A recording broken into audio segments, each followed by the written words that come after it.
Hello,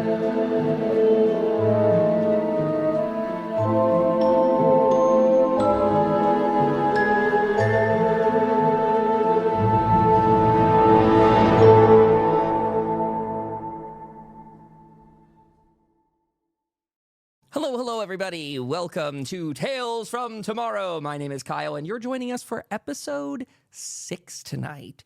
We are picking up. I've got our comrade Sky in chat, who's playing his character Sam, and I've got comrade Raven in chat. Well, Mac Raven, who's playing her character Raven. My brain likes to get all these things discoordinated and discombobulated, so always bear with me in case I swap things around. It's me. It's my brain. You can hear me always like stumble and want to say Sam or Sky, or I don't know who I'm talking to half the time. Sky, you and your character are just melded in my mind. You've become Sam Houston. And how are you tonight, Sky? How are you doing today? I'm doing very well, thank you. I hope you're doing well and everyone else here is as well. I'm very excited to get into Fallout. I was doing some research on certain plot elements today. I'll kind of leave it at that vague notion that I was just watching some lore videos when I had the chance, and I went and knocked out a whole map that we may or may not get to interact with tonight. It might be something you guys do in the future. Who knows? But I just like to tease and to say hello to Raven. Raven, how are you doing this evening? We have you here in Discord chat, and she uses her text-to-speech program, just like her character in-game. Raven has a vocabulator made by the beloved company Robco. Raven, what's up with you?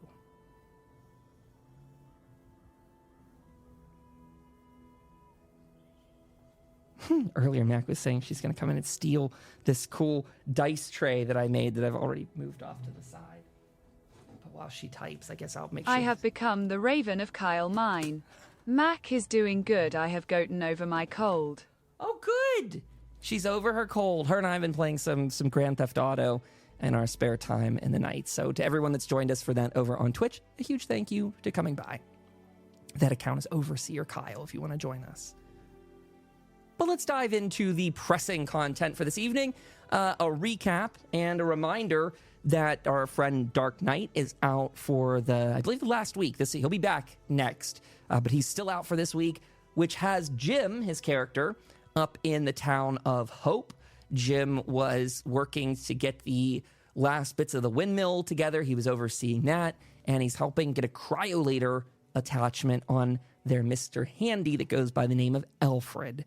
So that is the general overview for Jim. We'll get to check in with him. He was very wounded, by the way. That is the especially relevant part to this, is his battle with the Wendigo from weeks prior. He had a broken arm and leg and failed some injury saves. He failed his recovery saves, and thus the injuries perpetuated, going on day after day. And so it makes a lot of sense lore-wise that he is tucked out up there, resting. And that brings us to our characters here, Sam and Raven, who had decided to go on an adventure. And I'll pull this up on screen, actually, briefly. Sorry, everybody. I should have these visuals up for you in advance. They went down to this Red Rocket depot that you can see on the screen. But just to show where they were coming from, they were up in the town of Hope, which is the main questing hub for our characters. Let's get this. What do I have to do again? A refresh or a load or something like that. I do this every week and I forget. I need to press this button here. He says ominously. Where is it? Map number 2. Okay, this is the one I want. Anyway, that's fine. This will work. Sorry, I was trying to pull up a different one and it didn't happen. But anyway, you can see it well enough here on the screen. I'll zoom in a little bit further for you folks. But this is our character location. We got Jim up there in the town of Hope, and then Raven and Sam. Sam's character is a little bit big, his token's big. But if we look at where Raven is, this is about where the Red Rocket Depot, at this intersection here. And maybe that's a good one for Raven and Sam to see especially, because I don't know that we really had as much time last session to show it. I described it, that it was at this intersection, but just so that you all have your eyes on it as well. That's where you are. So you're just down the road from the West Virginia Lumber Company. And basically last session, they had traveled from Hope to there, looking for generator parts, came away with a good bit of uncommon supplies, I think, and a pretty nice just inventory haul. Is that right, Sam? You got some I'd goodies say last so. week. Yeah, because we did find that military little thing that was off to the side of the red rocket. That's true. That's true. Let's pull that back up for folks so they can see this one as well. There we go. Okay, yeah, that's it. They looted this military sort of checkpoint fortification. I think Raven got a mine out of it, and stim packs came from it. All kinds of goodies. Then you all decided to stay the night here. So I think that's where we left off, right? Everyone was going to take a nap or maybe something like a full rest. I think we were going to roll to see if any creatures came knocking on your door in the middle of the night. And I may have held you in suspense on that, but I remember very seriously that the answer was no. You rolled clean that night. There was nothing coming to the door, but I did have to hold on to that answer because I thought it would be too easy to let you go, knowing it was safe. But nothing came a knocking. You guys got a full night's rest, but this isn't a safe location, so you don't have those 2 maximum hit points added at this point in time. So you're down to whatever yours would be without the +2, and that's based on where you slept. It's sort of a safe area, but it's not comfortable, so you didn't get like a good night's rest, if that makes sense. That being said, you could choose to only sleep 6 hours, or you could choose to sleep as long as you want and kind of pick up whatever time in the day. And so I will pass it to you both if you want to get into character and make some plans, or you can feel free to ask me some above board questions as we're figuring out what's going on for the day.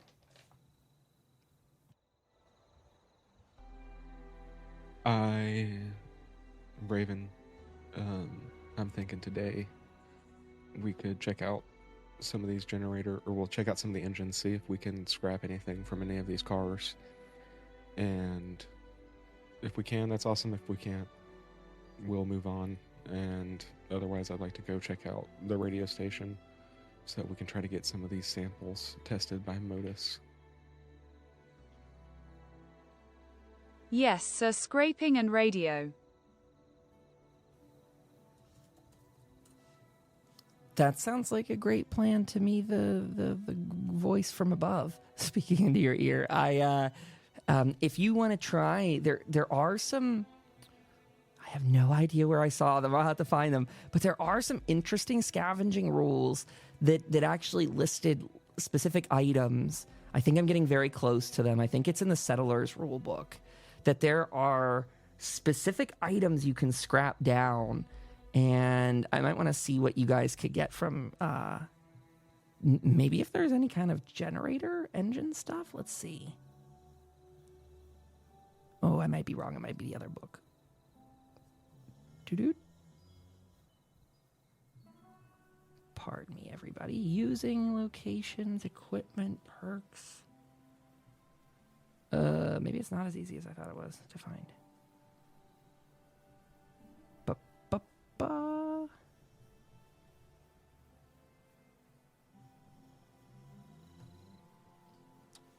It'll come to me eventually. So let's go ahead. We'll have you do some perception checks over here. Actually, I think repair is going to be the number one skill that we'll lean into. That would be the most sensible for this. So, like repair and intelligence, or repair and perception. If you guys want to make a good argument for a different thing, I'm open to that as well. I don't want to be too stingy with it. But I think, trying to judge how active a car part might be sounds pretty repair oriented in my mind. I will throw out. I have one in repair. Sorry, you guys talked over each other. Try that one more time. I'll throw out a repair intelligence. Go for I it. also have one in repair. We'll say it's a difficulty. I don't know what your AP pool is, but we're going to go with difficulty 2, just considering that these cars are sort of out here, probably quite rusted, especially by the looks of some of them over here. They look a little down and out.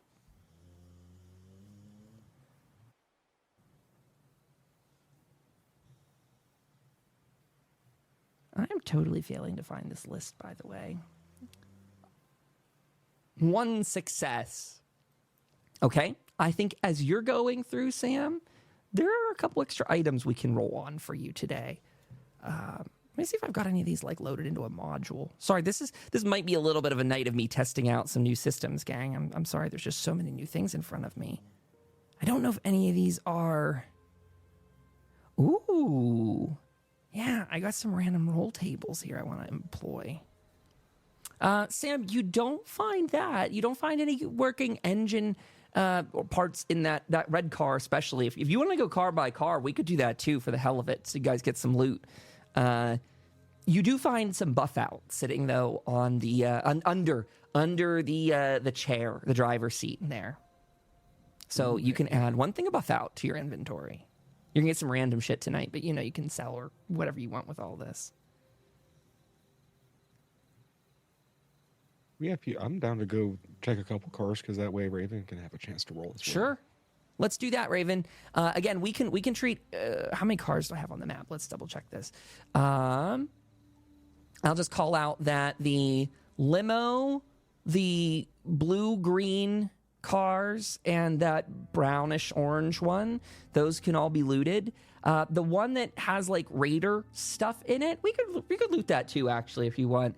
And then the APC over there can also be looted. I don't think that was hit last week in particular. But I think one thing you would know from that is that it does seem to be sealed, locked, or fused shut.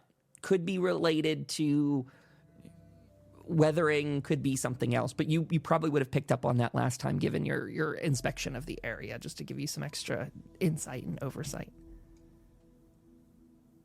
You let me know what you're going up to, and I will see what you get there. And, you know, we'll say for each of these cars, it'll be a difficulty 2 on that check for parts.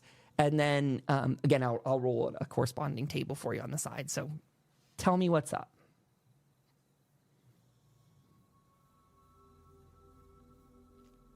I'll check the limo. I don't know where Raven is right now. Fair enough. I don't either. So Sam heads over. He's looking at the limo. The limo's more burnt out. That one's looking really bad. So I gotta say, yeah, we'll go with a difficulty 2 on that one as well, Sam, if you want to re-roll for that one. Mac's not on the map. What? That's strange. I don't know where you are. I put you by the limo, though. So maybe you're back. Maybe it got drug off the side or something. Either way, you're here now. I'll close the encounter section of it.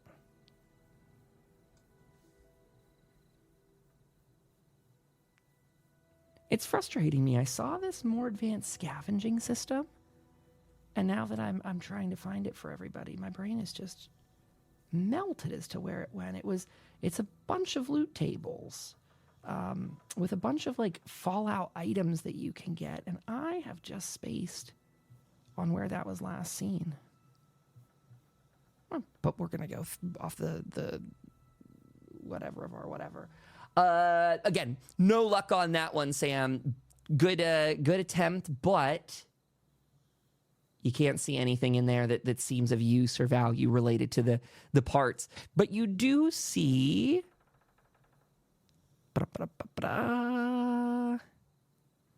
There is a random thing of food and a drink in there. There is Blamco, a box of Blamco tucked away. Maybe the driver was saving that for another occasion. Maybe on the go, got to stop and get something.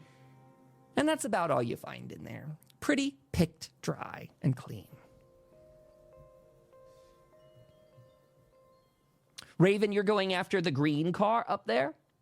Same for you, difficulty 2 on that one. And again, you can use your intelligence and repair if you'd like.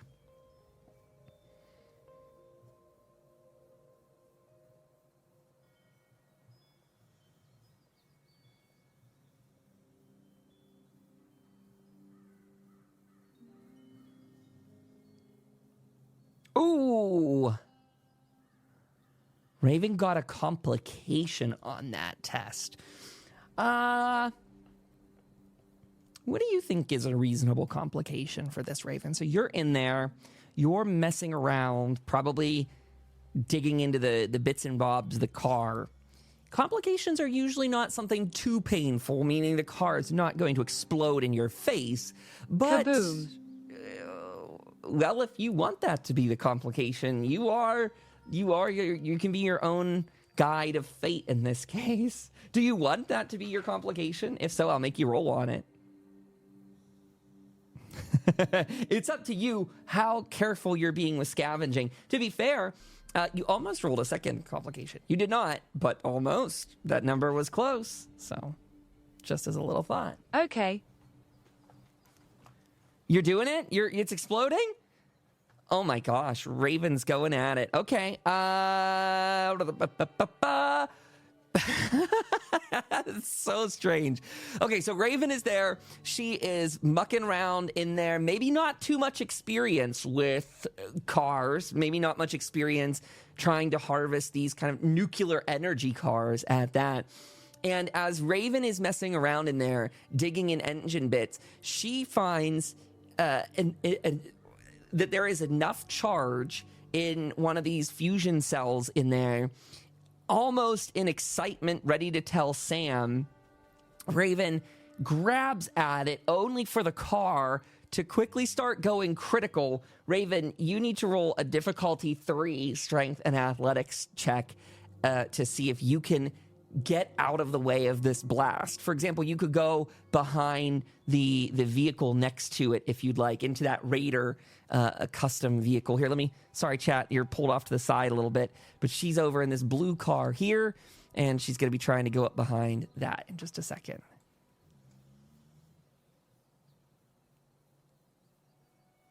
Oh, Raven. 2 successes. 2 successes with a 3 on the difficulty. You will take some damage for whatever this is rolled, but it will be a minor amount. So fret not too much, Raven.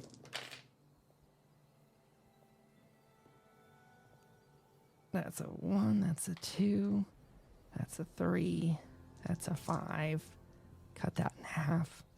2 points of damage, Raven. You take most of the brunt to your right arm. 2 points of damage. And if you got any energy resist on that, it could apply to cut down on that damage. But basically, you were thrusting yourself behind that vehicle as you feel this explosion emanate from the blue car in one of the typical Fallout plumes. Sam, you would see this out of the corner of your eye. I don't know how attentive you would be to the lead up to this. I don't know if Sam has anything in mind, but you might see Raven kind of fly behind the car, very film style, where the explosion is propelling her out of the way. Yeah, I start hearing the noises, and then the kaboom happens. I turn my head and just run and just make sure she's okay and just kind of pick her up. Raven, are you good, Raven?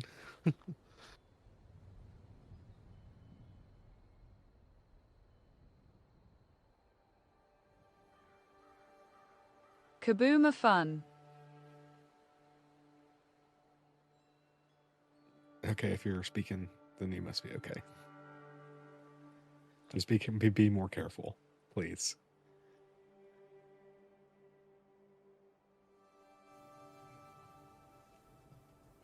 Raven. But I like Kaboom. Kaboom doesn't like you. She's become quite proficient in dodging these explosions in recent weeks, from the Wendigo landmine that almost took her life. Kaboom, not friend.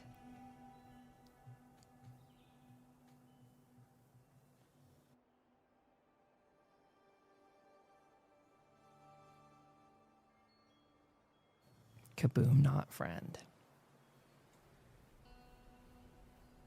With that being said, there is no salvageable loot from that vehicle. If people want to move on to the next, you're welcome to do so. Looking at the map, there are still 3 vehicles in this area to hit. I think that one that you guys are sort of standing behind, the kind of raider setup vehicle, you could do that. I'm gonna say that one's a difficulty 3. You guys could assist each other too, just for what it's worth. I think that's perfectly fine. If someone succeeds, the next person could give a die to help with that, just to throw that out there for you. So whoever wants to lead looting that. I'll give it a shot on this Mad Max style car. Hit it. Oop. Burnt Nothing. out. Nothing in there. But I will say, you come upon...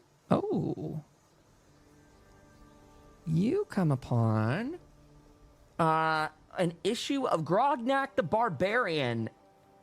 Enter Malua, War Maiden of Mars. Malua? Maula. I don't know if I can send this to people. How do I share this with you all? Perk. Depending on the individual issue found. Oh, so it doesn't tell me right here. Oh, okay. We got to go look for it somewhere else. I'm going to send this to you guys in the Discord channel so we don't lose that. That way you also know for later. I can look that up in just a second here, actually. Maybe. Actually, I don't know that I have all the Grognecks digitized into Notion. I might have to look that one up later, too. I'll fold that up and stuff it into my bag and keep on looking for these generator parts.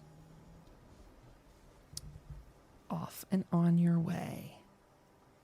Find the green car. Difficulty 2 for that one.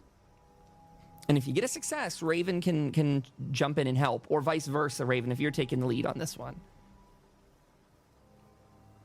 You said we could do repair and intelligence. Was there another one you said that we could try? Earlier I said a perception, if you want to use that, to perceive what parts of the car are still viable. Which might be a strong one for Raven. I think her perception's quite high. That's what I was going to suggest as well. That could be a very smart one for you, Raven. I swear on break, I'm going to find this rule thing I'm talking about. It's driving me crazy. Oh my God! Please don't make this one explode. Please don't make this one explode, he says. Raven, what is your complication? Kaboom, Sam. Is it kaboom? Oh no. Is it kaboom, Raven? You could also roll kaboom. You could roll a die if you want, leave it up to the fates. Or you could figure out a different thing for you. But I have more to say, but I don't want to say it. Just that the fates are in your hands, Raven. Or you could put them in the dice's hands. That's fine.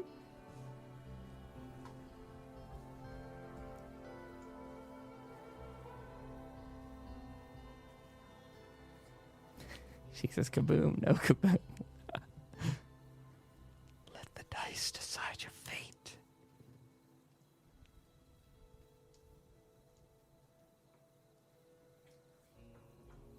How about the door falls off, hit my foot? That is absolutely valid. Learning from her last mistake, Raven does not set off a reaction in this. Good thing, too, because what I was paying attention to is your proximity to the other fuel pumps that are nearby. That, to me, seemed like a potential oopsie-doopsie. So, with that being said, good choice, Raven, good choice. That, in just quick, not, trying to reach for something in the car, that door actually slams shut on your foot for a moment, and we'll see we'll give you some damage here from a die. No damage, no meaningful damage, Raven. That is just a big ouch. No injury from that. But I will say, here's your other part. Nothing really salvageable from this car. On the interior, there's no goodies in here. So there you go. There's your trade-off. No injury, no harm, but no goodies. You have one last car in this area before you hit up the APC if you wish, and then you can also travel and do whatever you'd like. But you can also loot like anything out of the place still if you feel like you hadn't done so already. I'm just throwing that out there. Like,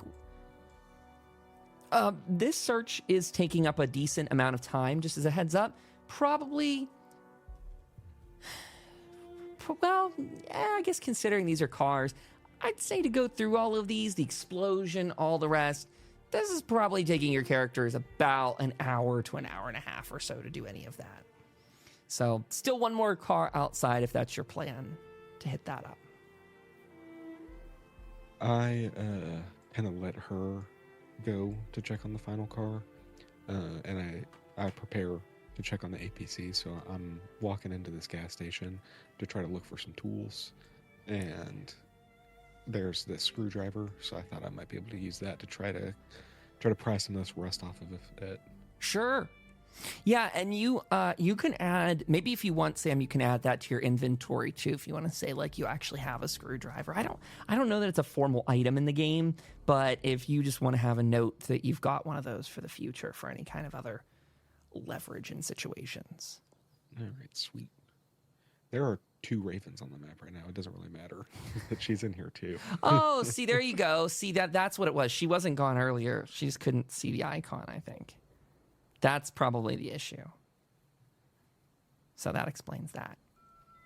Raven, what are you doing now? You're exploring the car? Sure. Go for it. Same test. That one's actually easier. That'll be a difficulty 1 in that vehicle. Oh, and 2 successes. So 1 action point back in your pool. We're going to say that there is enough salvage out of there. That actually counts as... I want to say this is going to count as like 1 working generator, just for the sake of this this quest that you've got. But I want to emphasize that if you're trying to take this back, it is heavy. You are looking at a car-sized sort of generator engine. I don't actually know how large they are in Fallout. I would imagine smaller because of the type of system that it is, but still a very substantial item. And I want to say if you're going to try and carry this back to Hope, there will probably be a penalty to your travel speed because, again, something smaller than a real-life car engine, I'm imagining you're taking something maybe half the size of a real car engine back with you. Substantial in weight.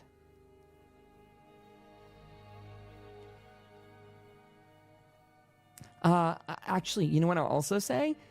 If you get into combat, this is just completely like, I'm not planning on that per se, but just to say, if you'd get in combat, that'd probably be the only time you have a real hard time with this engine, because you'll really have to make a choice as to like whether you want to like be encumbered by an engine or if you want to like put this thing down and do whatever you're going to do otherwise. You won't be able to like shoot and carry this massive piece of kit unless you guys come up with some other way to like jury rig a way to take it back.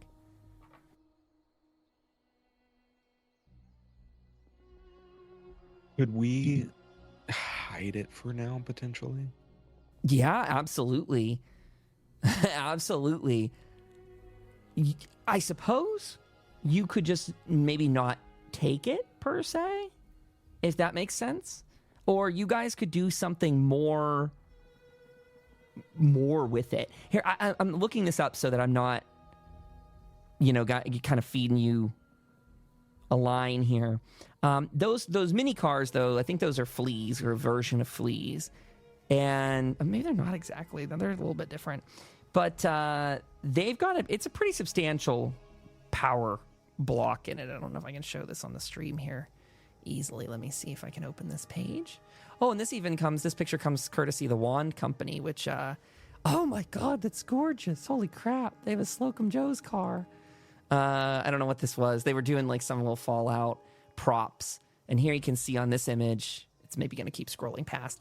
But for those that can see this stream, there's a picture of the flea, and it's got this blue glowing engine block in the back of it.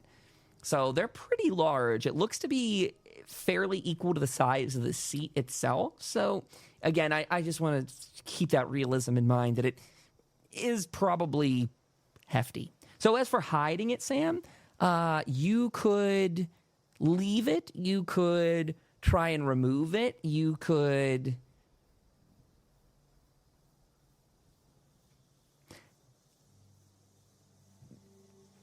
If you brought help from like protectrons or something like that, or if you got a Brahmin or any other kind of locomotion like that to help, to pull or to drag or to anything like that, that would be pretty damn advantageous without telling you guys like one path you could take. Those are just all options. And Hope has a Brahmin and Dusty has a Brahmin, and yeah.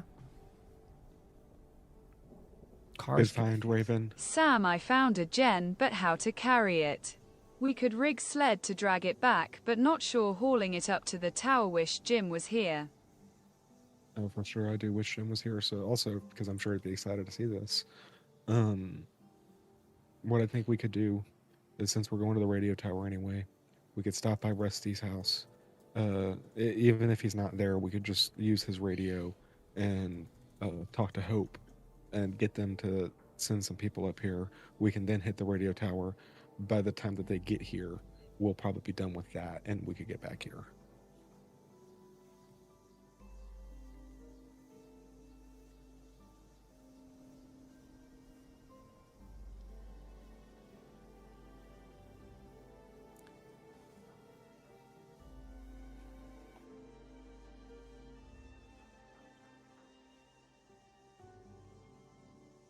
Right, we should hide this for mothers.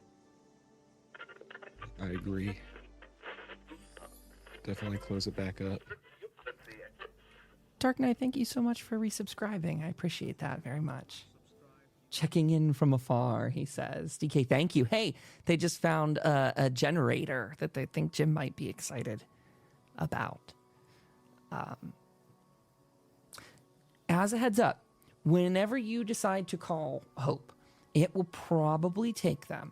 If you're hoping that they're going to dispatch, like if your plan is just to get like Tom or someone to dispatch others to help, just for your timing's sake, I think we said it would take an untraveled person getting here in about 24 hours would be about it. I'd say maybe 18 to get here because they're not really going up a hill like a mountainous area, but you're sort of equidistant to the radio tower.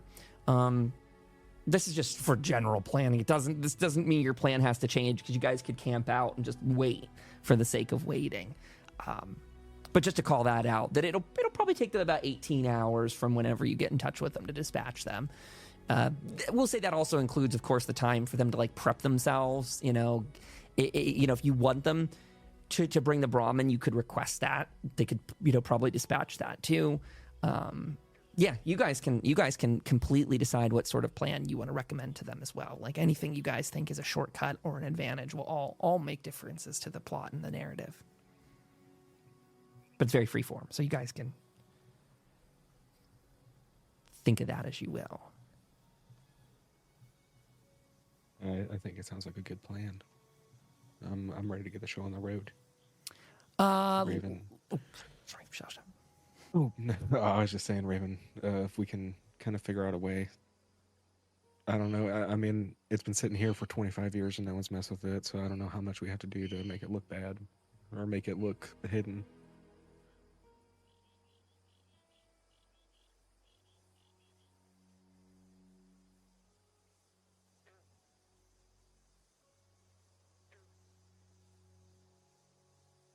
Right, I close the lid.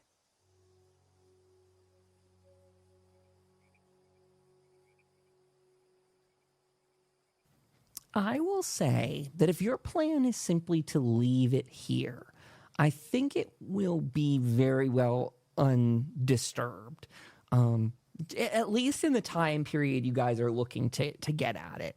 Considering that this place was just hit by the raiders the week prior, or specifically like 12 hours prior that they left, that you're very safe in that regard. Raiders aren't coming back here to scavenge any of that. If you were to leave this for an extended period of time, considering that life is coming back to Appalachia, maybe in that case, you would be a little bit more worried. But I think, honestly, the two of you looking around a lot, seeing how bad things are in, like shape-wise, maybe I think you two would feel pretty comfortable with it, especially for the next 24 hours. All right. Let's check out this APC, Raven, and then let's head out.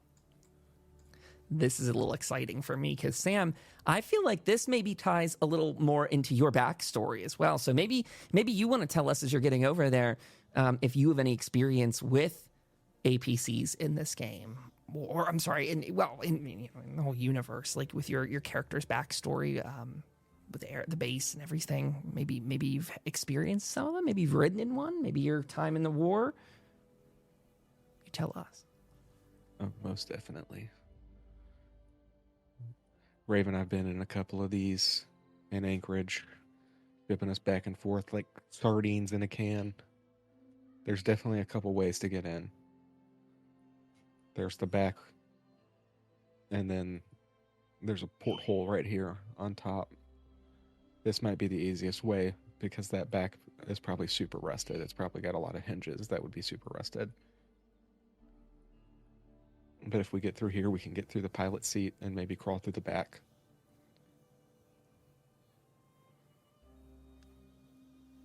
With all let me spit this out very quickly, and then you can still color in some more details. With all of your knowledge about this vehicle, Sam, I would like you to roll a difficulty 1. We're going to make sure that the base trait is... Well, actually, you know what? We're going to be very flexible for this. Again, you can do base trait of intelligence or perception, and we'll go with either like repair or survival, whatever you'd like to roll for this. And what we're gauging is your knowledge, with that rich experience you just described and whatever else you might want to add to it, that you would have a pretty good chance of diagnosing problems with this. Maybe you even had crash course training in diagnosing these sort of things, like emergency training, like what if it flips, how do you get out, sort of stuff.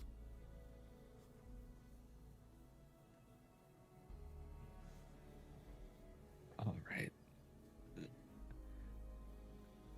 I know.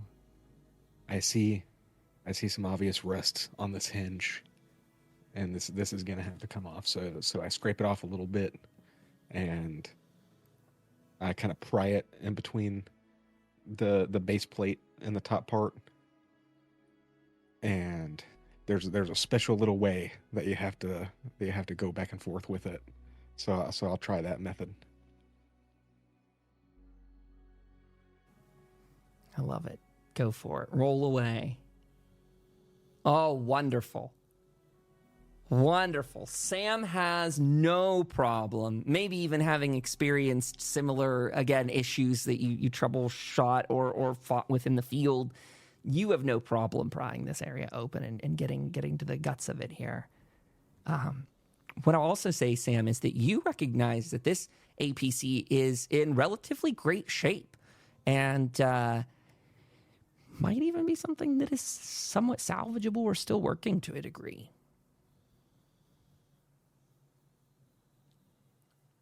Yeah, Sam, did this thing have gun that made kabooms? Maybe the gun still works. Oh, for sure, it might be a little bit rusty, but it's entirely possible that we can get the mechanisms up and running again. I mean, these things were built to last.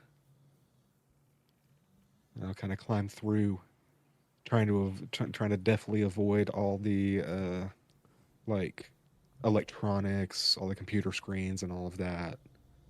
And kind of just trying to crawl through the back and get back to the storage.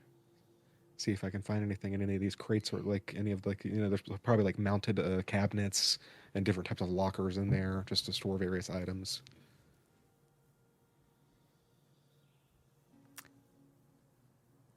Sam, as you're climbing through it, inspecting and looking at parts, you are rather impressed, knowing that this has been closed up and effectively isolated, unlike other personnel carriers you may have run into in your travels from the Texas region up this way, that many of them are exposed to the elements, hatches left open, people caught truly in the middle of the bombs dropping, and thus nature retaking them or significant interior rust destroying them. What you see in here is effectively the just loose, almost dusty sediment at best, meaning like just the dust of time has caught up with it. And thus you think some parts might need to be torn out here and there, but most all looks superficial at best. Maybe some sort of kind of like rotted out plastic cabling or something like that. Some minor parts that have gone bad, but nothing you haven't found replacements for throughout the wasteland, or nothing you couldn't go looking for in a short amount of time. As you're poking through here, again, really impressed. To Raven's question, Sam, you would know that this is loaded with a 105 millimeter cannon, and most support 2 additional miniguns. That if this would be operational, either stationarily operational, where it doesn't have its own movement, or whether you guys could get this thing fully operational, we could definitely do some more tests here to see if this thing has any oomph left in it. At this stage, my understanding is you have not really tried to boot it up, but if you'd like to, we could venture into the realm of piloting and all of that, but that's completely up to you. I'd also open it up and leave it open that if you want to do more diagnosis to any of it, you're welcome to try that as well. And you mentioned maybe lockers being in there. You could try looting for some goods in there as well. But I would say what you gather as well to my little narrative story, just playing off the map here and riffing, you, Sam, probably gather that this is all sealed up because the guys were outside. It looks like they may have been, hanging out, having eaten their rations or having a meal or whatever it is that they were. You see those skeletons outside. Maybe they resigned themselves to their fate, but no bodies in here. It looks rather clean too, in the sense that it's nothing's strewn out of cabinets. Nothing's torn apart. No signs of wildlife getting in. No rats or rats or anything like that chewing at the wires. But again, if you want to do more diagnosis with like repair and intelligence or perception or anything, that'd be acceptable too. Raven, why don't we... Maybe we can take it to haul the gen back if it works still. What do you think, Sam? Also, if the guns work, Hope would firepower. That would be a incredible spectacle. Although I was never really trained to pilot these, I have an understanding about maybe how to turn it on and everything, but my piloting might not be too great on it. So let's try to see if it works first, and perhaps that we could put that on the table for sure. Raven, I need you to sit in the co-pilot chair, and then I need you to pull that red lever, and then there's an ignition switch to the right, and we got to do it at the same time, and then hopefully this thing will boot up. Yes, sir. Red lever and switch got.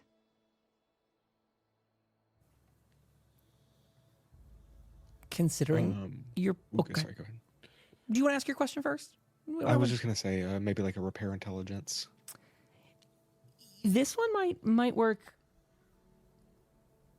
Yeah. You could absolutely. Well, hold on. Sorry. Pardon me. Let me rewind that for 1 second. That could probably work as well. I think for you actually driving this forward, that would be a piloting and perception test, just so people know, because we've never touched that skill before. So piloting. That's the skill. And then the special will be perception for that. You're looking to turn it on with Raven's help. So you're offering up maybe repair and intelligence. I think that's fair. But I will let you also do that other one in case you're interested, Sam. I don't know if your piloting and perception's better than your repair and intelligence. But either of those two, I think, will work for this.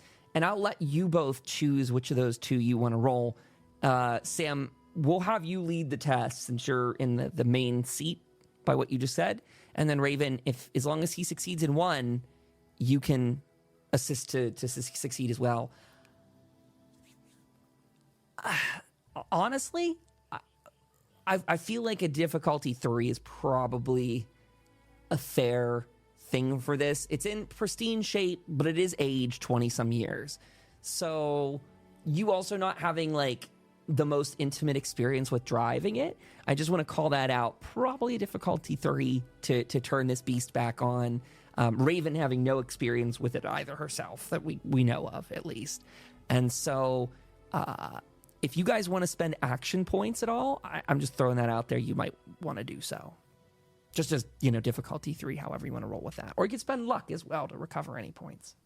But again, the option stands, Sam and Raven. You can either do piloting and perception or repair and intelligence.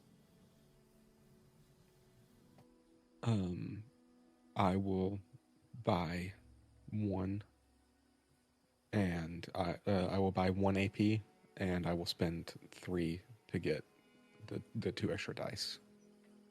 Yep.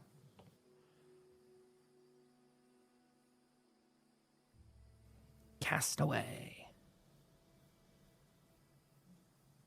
1. Okay. So Raven, you can go ahead and throw in your lot, Raven, and then Sam, if you want to swap-a-roo any of those with luck, that offer stands. Raven might come in clutch, though, in a second. So Raven, whatever you think is better, repair and intelligence or piloting and perception. Your perception might be high, Raven. Might means is, I think. Means I don't trust my brain. So she added 1 success to the roll there. So you're 1 short, Sam. You can use luck. She cannot. I'll pay 2 to reroll 2. If you want, I'm always a little selfish with these, or the opposite of whatever the word. You can do 1 at a time for luck. It's your choice. You can spend individually. Okay, sweet. Thank you. Mm-hmm. I have no idea what the rules say, but that's my way. Okay, no dice. Point number 2. And you can roll all 3 again if you want. It's a pretty fucking cool item. Oh, man. Come on! You got. I don't know if it's the same one. I don't know if you have another point of luck, but you got 1 more die. You could re-roll. I do. Now I have 1 left. Damn.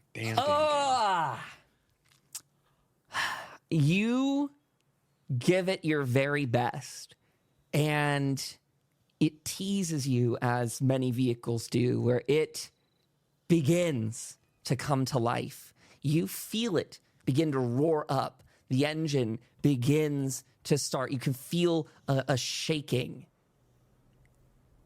But as they do, it begins to power down almost immediately. Leaving you... Dear Mothman, please bless us. Leaving you with a little bit of a mystery on your hands. You now have, and you can, by the way, this is open forum for you to do whatever the heck you want, but Sam has the strong idea that was a good sign. It got further than one might expect. It's hardly a burnout husk, but it didn't, of course, do what you need. So whether you want to try to find more things to repair this, completely up to you. And maybe, honestly, Sam, I don't know if they would have repair parts on board that you might be aware of or anything to that effect. I just want to let you know now there's a little bit above board just to say that is a really cool piece of kit that has me very interested. I didn't really know, that we'd go into it per se. So just above board, I am really cool with you guys having that, and I really like that plan about how you could move the generator with it. Just as an above board, I'm just going to give this to you as part of your knowledge of this vehicle. You and Raven sitting there talking. This thing can hold a cargo of 500 pounds or 500 in weight in this game. It has the qualities of exposed and rugged. I don't know what that means. but it can travel 2 to 4, or I guess maximum of 40 miles per hour is what that looks like. And it can hold 6 passengers, including 2 additional, or not like including. So 6 passengers plus 2 more in power armor could fit inside of there. So it is a pretty beefy piece of kit. And if you want to fix it up, I think that's a really cool idea. You could rely on any of your friends, from the NPCs to Jim to whatever. And I'm again just trying to put people's like fears at ease here as well, that if you want to kind of box it up, seal it up, lock it up, I don't think you have to really worry about people coming after it in a short order. There's still a minefield around it for the most part too. And if Raven's interested, she still has that mine. If she really wants to be extra about it, you could probably booby trap it. You read my mind. Sorry. Pardon me. I'll shut up. Back to you. Back to Sam and Raven. Well, Raven, that was a good sign. It had some juice to it, so it's entirely possible that people smarter than us can get this working again. I think that we should put a pin in it for now. We might be able to lay that mine here and just attach it to this hatch, and hopefully that'll keep anyone away from it. We could go back to Hope later after we go with our other plan. We'll get the generator back with the Brahmin, but we'll go back to Hope, see if Jim can do it, and if not, I mean, we do know that those free radical guys down at the wood station, they know what they're doing with these vehicles, so it's entirely possible that they may have an idea, and if we can make it lucrative for them, they might help us with it. Okay, Sam, but the kaboom won't hurt it. I think that we could hide it on the outside so it won't, I mean, it's a frag mine, so it's not gonna, hurt the outside of this whatsoever.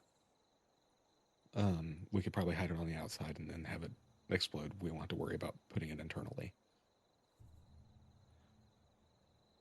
But with the minefield outside, we may not have to worry about it too much.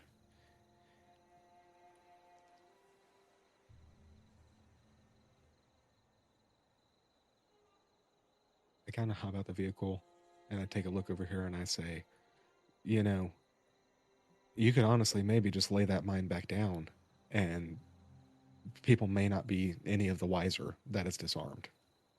That might be the only precaution that we really need. Even better.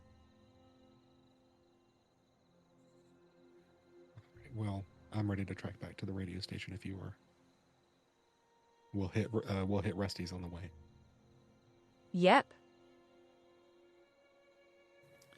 Just for people at home, here's some pictures of the APCs here from the game, if you're a little unfamiliar. So here's their dual-mounted machine guns, I think, in the front. And there's the 105 millimeter cannon on the top. Real beast. It's got wheels to it instead of treads. You can see in the back there's quite a bit of storage space. In fact, I saw a picture I went right over that had they had a gurney in the back, and so you can imagine it's at least of that scale. Really neat, really cool. If you guys fix that up. Max says that I think there's a mod for Fallout 4 that lets you have one in game. That's so cool. That's so cool. Okay. Listening to our comrades here, it sounds like the journey, you're actually going to stop over at Rusty's next, is what I heard. Sam, I have a question that I think I have the answer to as a GM, as someone that just looked at the Wikipedia page.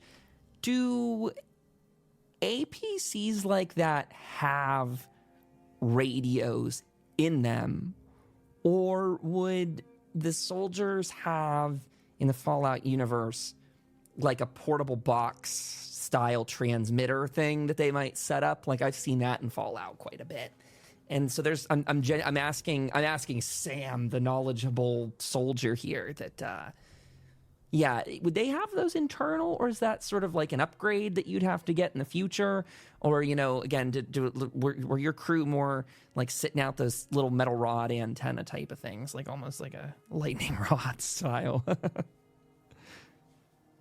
I imagine that it would be a little bit of both. Like, I imagine that the people in the back would have to have what you're describing on, like, with the backpack, but they've probably also, because you can't fit something like that in the front, I imagine. It doesn't look like a very roomy space. I mean, it looks like the pilots are getting in from the top. Yeah. That's So I fair. imagine that it might have an internal one, but also you would have to have power for it, which puts in another roadblock. Very solid point. I just wanted to ask about that. And I will say again, since radios are playing an important part in our series, if you guys ever want to look for specific things like that, like as an option, that would be cool upgrades to do to a vehicle or something. Like give yourself the ability to have two-way communication. I kind of like that as a mechanic, just speaking above board. I think that's a really cool part of Fallout where like the Pip-Boys receive, but they don't transmit. And so getting the ability to communicate in real time with your town, I think should be sort of something special. And I think if you guys ever want to work for that, just again, knocking down any sort of rule book roadblocks, I think stuff like that's really cool. So that door is awaiting you if you ever choose to knock upon it. In fact, again, just to remind us, you're going back to Rusty's, Rusty Dusty Bones' farm. I love old Rusty, that he was trying to sell you guys a radio before. So if that's ever of interest in the future, you can make decisions on that. But I think it was 400 caps or something. It was a little bit up there in price. And that thing also has a bit of a carry weight to you guys, a backpack radio. So not exactly like Mac trying to haul back a generator, but a lesser version of that.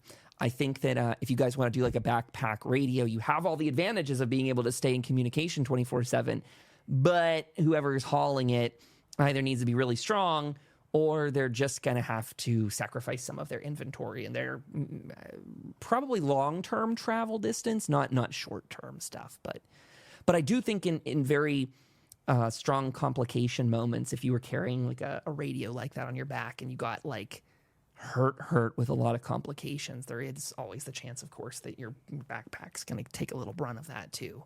Just facing realism as it might be. On that note, we are at 9:05 p.m., which is a perfect time for us to take our 10-minute break to get up, grab snacks, get a drink. We will regroup here in about 10 minutes on the nose.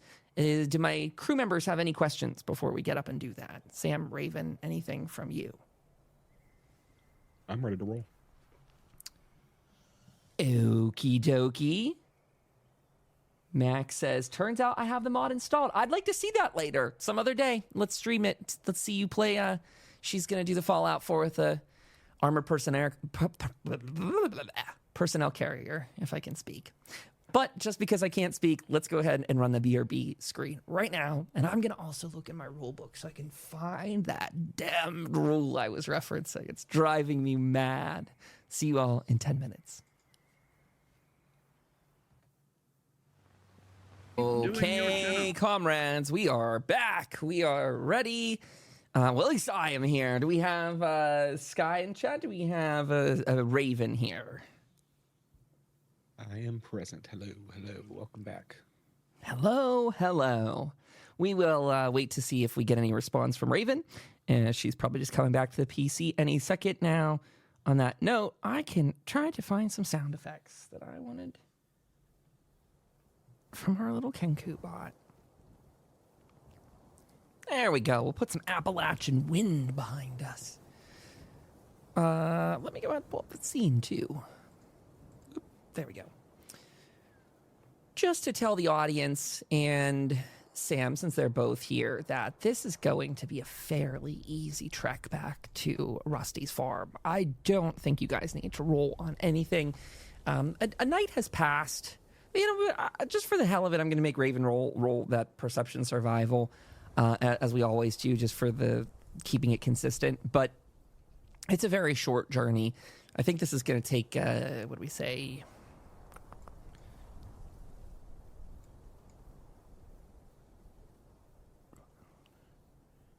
think that's something like a 4-hour trek for most people. So for her, it's like maybe 2 hours. It's about that. We'll see what her roll nets out to. But not a too far of a journey, especially for you guys who have taken this road quite a lot. So she's got an easy roll up ahead of her. Unless she rolls a Yep, I'm complication. here. Just was watching Copper Howard New Est work. Oh. There you go, Raven. There you go. Well, now that you're here, it's time for you to get to work. You need to roll a perception and survival test for us to make your way to Rusty's farm. For all of this is going to be difficulty 1, so anything you generate, there you go. Extra point back into the pool. Very easy travel as we anticipated. You guys take about, we'll say 2 to 3 hours to get there. I don't know what to... We're really not working too heavily on time today. Everything in this game's a little loosey-goosey in that way. We didn't even pick what time you woke up in the morning. But if it sounds okay to all of you, say you spent a couple hours doing that and getting things together. You went through the APC. Maybe you had some snacks out of your bag in the morning. I'll say you get there about noon, if that's reasonable. What do you say? Did our luck rest? Since you left Hope, no. It'd probably be about every time you guys get a good, solid rest at Hope. Will be pretty much the way we do that. If you guys rest somewhere very safe and comfortable, like that would also mean like Foundation or something like Crater, anywhere that you're really safe is how we're going to approximately do that. It's kind of a loose... Seem fair. Yeah, it's kind of a loose roll anyway. I think the guidebook says that you do it like per scene, which could mean once per night, but when they're talking scenes, I think they're often talking more like doing dungeon delves. You guys aren't necessarily doing dungeon delves per se. How is everyone's luck, though? Are you out of luck points? A rest at Rusty's could potentially get your luck back, too, if you guys are planning on spending the night there, if you're about out. I've got 1 left after all of that. How many do you I usually... have 3. How many does Sam usually have? What's your luck score? 7. God, wow. What did you spend your other luck on? Was that from last time, maybe? You spent, 3 there, I think? Yes. I think it was from rolling other stuff previously. Yeah. Hopefully you reset it last time you were in Hope. I didn't make a big stink about that, so thank you for reminding me anytime you do. Yeah, like I mentioned, we'll kind of roll that like we do with the +2 maximum HP, that whenever you get a good, solid rest, it's safe, all those boundaries. But I will say one other thing. There is an exception with the luck roll, maybe, is... I don't know that we'll ever say you get luck back sleeping out like at a random quick encampment that you guys make. You can make those comfortable enough to get your +2 maximum HP, technically, but I think the luck is reserved for like a good safe town that you make or stay at. So with that being said, I'll keep that in mind. Ask me again about the luck whenever we get back to Hope or to Rusty's, if you guys decide to camp out there or anything like that. Jam, great to see you. Hello, welcome aboard. Raven, you rolled your test. You have a clear path ahead. Hopefully you added your extra action point back into your pool, and you guys make your way to Rusty's. If you guys want to veer off and do anything, that's fine too, but the ETA was you'll get there about noon, so your decision. Otherwise, dive on into it as I pull them up here on the screen for folks. I say we take a straight shot there. The road's pretty calm, pretty casual. As you're getting up to the farm, one thing you notice as you guys are pulling up the street, where's Rusty's farm? Let me get this up before I get to too much of this. Where'd he go? Rusty, my man, where are you? Oh, his farm's gone. That's the first thing you notice. His farm is gone. I'm just kidding. Here we go. There's just a crater where his farm used to be. How scary would that be? My goodness. Okay. The first thing you guys notice as you're getting up the street here, you're taking that path. You're going up north, and you're turning at the bend that heads up the long path to the mountain. But at the very base of that path, you see that ever so familiar farmhouse over on the side, rusty, dusty bones. And as you're getting closer to it, Raven, with your exceptional eyesight and perception, you see that milling around outside the front of his house are a couple guys that look similar to the raiders you met before. The ones that you saw at the post that had been guarding the path sort of between you and Rusty in the past. You teased them the idea of going to work for Rusty. You mentioned that, that might be something of interest to them. So I'm just plopping down some icons here on the porch for you. I don't know that we actually named any of these raiders before, so if you do remember names, I'll dig them out of the thing. But I don't know that it got that cordial. They were pretty open-minded to you guys in the past, so we can assume something similar today.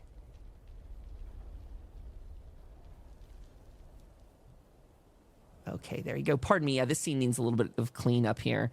Lena's not here. Let's get her out of there. Hello, boys. Let me move your icon just real quick, and we'll take poor Jim out of here. He's not here. Move this guy back. Okay, there we go. So Raven goes up. She begins, "Hello, boys," with her vocabulator. And they look up, sort of already a little bit astute and a little bit scouting is maybe what they're tasked with doing. But instead, they're kind of posted up almost like beers and burgers, sort of, with the grill here. They got some food and are sort of just casually chatting. And they see they both sort of stand to attention. They do have their weapons at their sides, but quickly realizing who you are, and also realizing that you're the one that sort of brought them some of this modern comfort. "Hey, hi, how you doing? Great to see you again. Wow, I didn't think we catch up with you so soon." How's it going, fellas? Good to see you. We just needed to ask Rusky if we could use his radio real quick. "Oh, not here to shop today, huh? This place is pretty packed full of good stuff.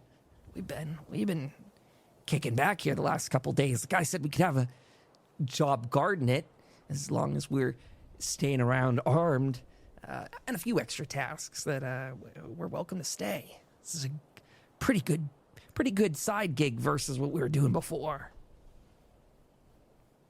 He got you fixing the hole in his wall? "We've got it patched. He says that he's not such a fan of our style. The old slap some metal on it and put some barbed wire around it. But we're trying. We're learning." Well, hopefully that'll keep any nasty critters out of there. "Yeah, he told us about the wolves. In fact, our buddy there is helping bury some of them now. They saw what's left of the carcasses. I guess you all had quite the adventure here. But also to let you know, yeah, Rusty's inside. He'd probably let you use the radio if you're in a hurry." Oh, we appreciate the info. We'll go talk to him real quick if you don't mind. "Absolutely. We'll get back to guarding." And they look down at their sort of food, that's sort of sat on a little table, propped up something rather on the side, little egg crate type of deal, milk crate. As you go in there, you can see Rusty. He is kicked back in his chair, legs up on the coffee table as he is flipping through a clipboard ledger. He's looking through some sheets and passing it over. And as you come through the door, he glances up. "Ah, Sam, my man, hey, what brings you back into town so soon?" "Well, to my humble little farm. It's feeling like a town now. You got all these guests." Oh, for sure. Are you enjoying their stay here? "It is very lucrative, I gotta say. Having you and your friends around clearing out all the things that go bump in the night, I got a little accustomed. I'll be honest. I got a little accustomed to having people around. And I told you, the guys from the free radicals, they're not bad fellas. They just needed a sort of structure of sorts. You know, we actually got done with a trade route recently. And I got that call from Hope as well. So we're queued up. We could be making our way up to your town pretty soon. I'd say the Brahmin need maybe a day or so of rest, give or take. I mean, you know, they're animals after all. So, but once they rest up, I got some supplies to take up your way. If you don't know if you're sticking around, you could escort them, maybe. I don't know who all we're sending. I was thinking of going myself and leaving some of the guys here, or I could stay and send them, or I could. He flips back through his list, sort of concerned mostly of he's sort of a one-man enterprise, and with these raiders being new and him having some trust in you, he's weighing his options as to like what guarantees him the safest passage for his cargo. Does he defend his house, or does he trust the new raiders to do that? He's had good exchanges with them in the past, and doesn't he kind of sees them, based on your past conversations especially, as sort of young and just naive more than malicious. These are not like the gourmands who are like eating people, but more so young peoples that are looking for work, especially. Well, we're planning on having that. So I needed to use your radio because I need to call some people in Hope. Okay. Try to get a caravan moving towards the Red Rocket station that's down south of here. The Red What Rockets. I'm thinking is that maybe we could, join the two caravans at the intersection down the road, and we can funnel back to Hope. So you're sending someone. Well, that's not a bad idea. Two caravans are better than one, as they say. What are you doing at the Red Rocket station? That place is a mined-out hellhole. Last time I was there, that's why I stay here, right here, safest spot in the world. The rest of their free radical buddies, they cleared out most of the mines out there. We just got some pretty heavy equipment that we need hauling back. The radio's yours. Go for it, Sam. Mi casa, su casa, all that good stuff. Make yourself at home. I miss your robot, though. You didn't happen to bring Alfred back around to whip us up some food, did you? He out there? He's getting some work done at Hope. Well, next time, bring the chef. He'll be much welcome. I think you see Rusty. He likes the attention after all. He sort of thrives off of people coming through and being random elements in his life. And what you've gathered as well with him, even with that just recent exchange with the raider out front, he really likes to present this very clean home aesthetic in the wasteland. That's kind of his thing. Collecting a little bit of paradise or something like that. His house is, of course, much better attended to than what you find out there. And that, again, based on conversations, this is more even for the Twitch audience and podcast listeners at home, that what was sort of established before is that Rusty collects a lot of things. That's sort of why he's in a trades business at all, meaning a trading goods business, mercantile business, that he's shifting items around largely because he's a bit of a collector himself. Also, last time presented you with that chest full of legendary items that he offered up. So he's got his hands on some interesting goods, and he, as promised before, will look for things too if you're ever interested, like him hunting something down for you. It's your kind of insight, Sam. Well, Rusty, I will go radio Hope. We're going to head to that radio tower. We can be back here tonight. And they should take about 18 hours to get to that Red Rocket, which puts them about at that intersection this time tomorrow. So if you want to try to meet up with them, we'll be heading out to meet them there. But we can all meet up around this time tomorrow. Well, seems reasonable to me. Let me know what you're doing on the way out the door. Just let me know for sure where I should be and when I should go. Like I said, the Brahmin will rest. I'll get my things sorted here. I'll decide on who's coming and going. But yeah, just give me a parting word so I know the plan. Good luck up there, wherever you're doing back at that station. I guess you said you might be. Are you guys setting up that fortification up there? You mentioned that there might be more people going that way. I haven't seen any yet. No one from Hope. We might see what we can do, but I got some stuff that I need to get checked out over there. Got some samples that I need to see if there's any lab equipment over there that I can use. A lab. Microscopes are a little bit rare in these parts. Well, anyway, make your call. Do your thing. I'll be here. We'll be back here tonight, Rusty, hopefully. And we'll make the plan from there. Sounds good to me. Mr. Rusty, I could cook you something. You have any fresh roadkill? Fresh roadkill? No. But you could go hunting if you're looking for. I mean, there's probably stuff in the woods. It'll take you time, though. There's probably some fresh veg. Do you wanna try and make something? You could do that, by the way, Raven, if you want.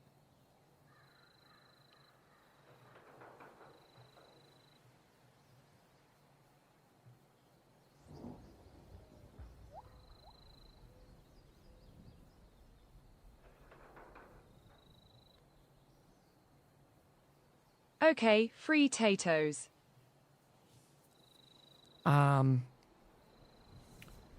Sorry, so do you want to go out to the garden and try and harvest some of those? We'll say this is going on while Sam is heading in to make the call on the radio. Okay, so let's see. I have a little button here that lets me do the foraging test thing. I think this is just going to give me a random item. What is foraging again? Perception and survival. I think it's really basic. It is perception plus survival. And it usually takes about an hour, but you're not raw foraging in the woods. You're just looking through his garden outside. You said you're looking for potatoes. You could absolutely do that. Absolutely do that. You hear some shooting out there in the distance. It might be those guys. They might be shooting at some animal, like game. Pew, pew. Or maybe it's something else off in the distance. 3 successes. That's excellent. I think this was a difficulty 0 test at that. Let me check. Test with a difficulty of 1. So you get 2 back to the pole, Mac. And you find a number of items equal to your survival score plus any AP you want to spend. So I'm going to assume you don't want to spend AP, which you would find 6 potatoes in the garden growing out there. 6 potatoes. If you do want to spend your AP on that, you could. You could add more. Now, let's see, can Kyle navigate the book fast enough? I saw it earlier. Nope, that's definitely the wrong one. I don't want to open that up. Tato. I, on accident earlier, found the crafting recipes, and we know I'm not going to be able to find them again because... Oh, no, I did. I got them. Okay.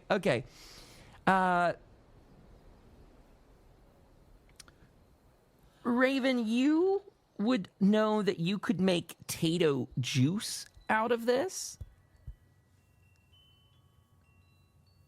Potatoes, carrots, and dirty water make a vegetable soup.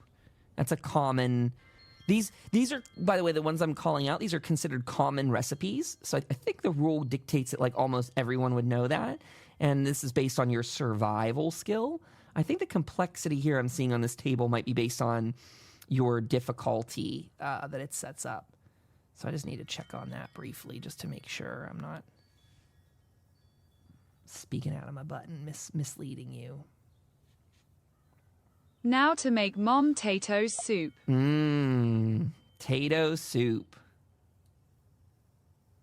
Would you like to go ahead and do you want to make anything fancy with that?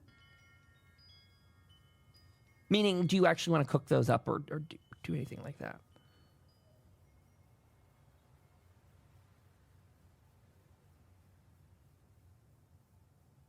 Oh, wow. I see the rule here. Sorry, this might copy and paste weird into chat. When attempting to craft an item, it requires a skill test using your intelligence plus the listed skill, survival. So in survival, this test is equal to the recipe's complexity minus your rank in the skill to a minimum of 0. I think you got like a 6. So I don't think anything combats that. So your test would be 0 difficulty. If the final is 0, you can choose to succeed without rolling. Crafting an item takes an hour, halved by spending AP. That's about fair. It will take you maybe an hour to cook this stuff up if you'd like. You could spend AP if you want to cook it faster, though. I will allow that for sure. Yeah, I will make some soup for everyone. Okay. Can you do me one more roll then? You just need to decide or see how many things of, I think it was carrots you're doing for that. Let me see what that one is. Close some of these duplicate books. Okay. Vegetable soup was 1 carrot, 1 potato, 1 dirty water. Oh, great. 4 successes. Wow. Go ahead and put 3 action points back in the pool on that one. And it's based on your survival skill, we said, was a foraging. Survival score. Okay, so 6. Great. So you got 1 to 1 on that. Perfect. So 6 more out of the garden. Again, she's harvesting all of this while Sam goes in and starts up that call. Raven, you can get to cooking here. We'll go ahead and just complete this roll and then we'll go and sort over what Sam's going to do. No problem getting your hands on any dirty water. The complexity of this is a 3, but you reduce it by 6 to a 0. So you're going to be able to make 6 vegetable soups here, Raven. And you don't need to roll, but you could if you want to try and get any more action points. It is +2 radiation damage resistance until the end of the next scene is the benefit from this. Damn, that's really cool, Raven. That's a cool use of some stuff.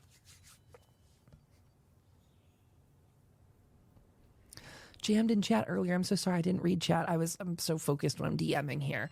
I recently lost my D&D team, and I'm bummed about it.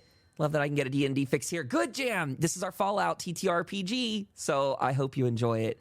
Playing a psionic goblin. Ooh, that sounds cool. 0 people skills. Just fumbling your way through life. I love it. I love it.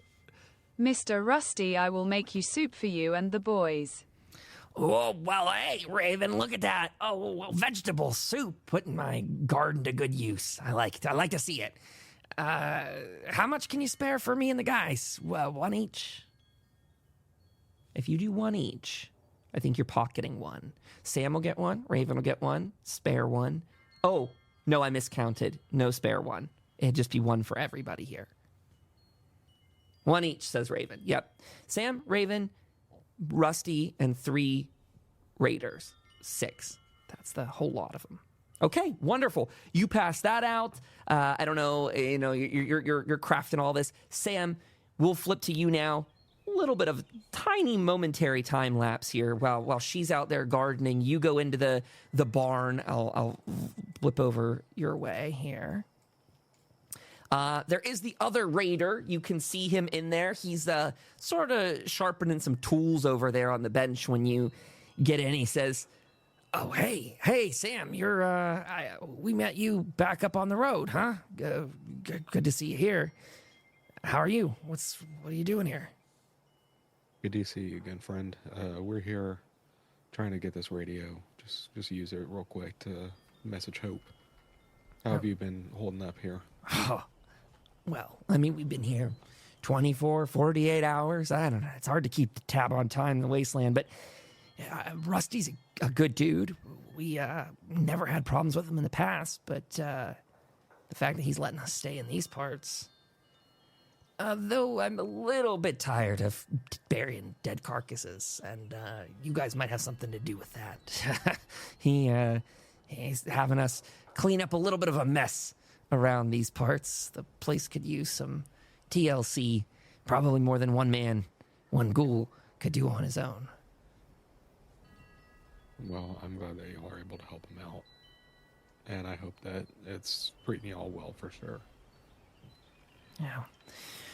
Well, we'll see what time goes on here. Winter's coming around the corner, so good, not a bad place to stay. Get all the crops we can get here, get all the food, and who knows, if he doesn't want a winter down here, maybe he can come on back with us to the lumber mill.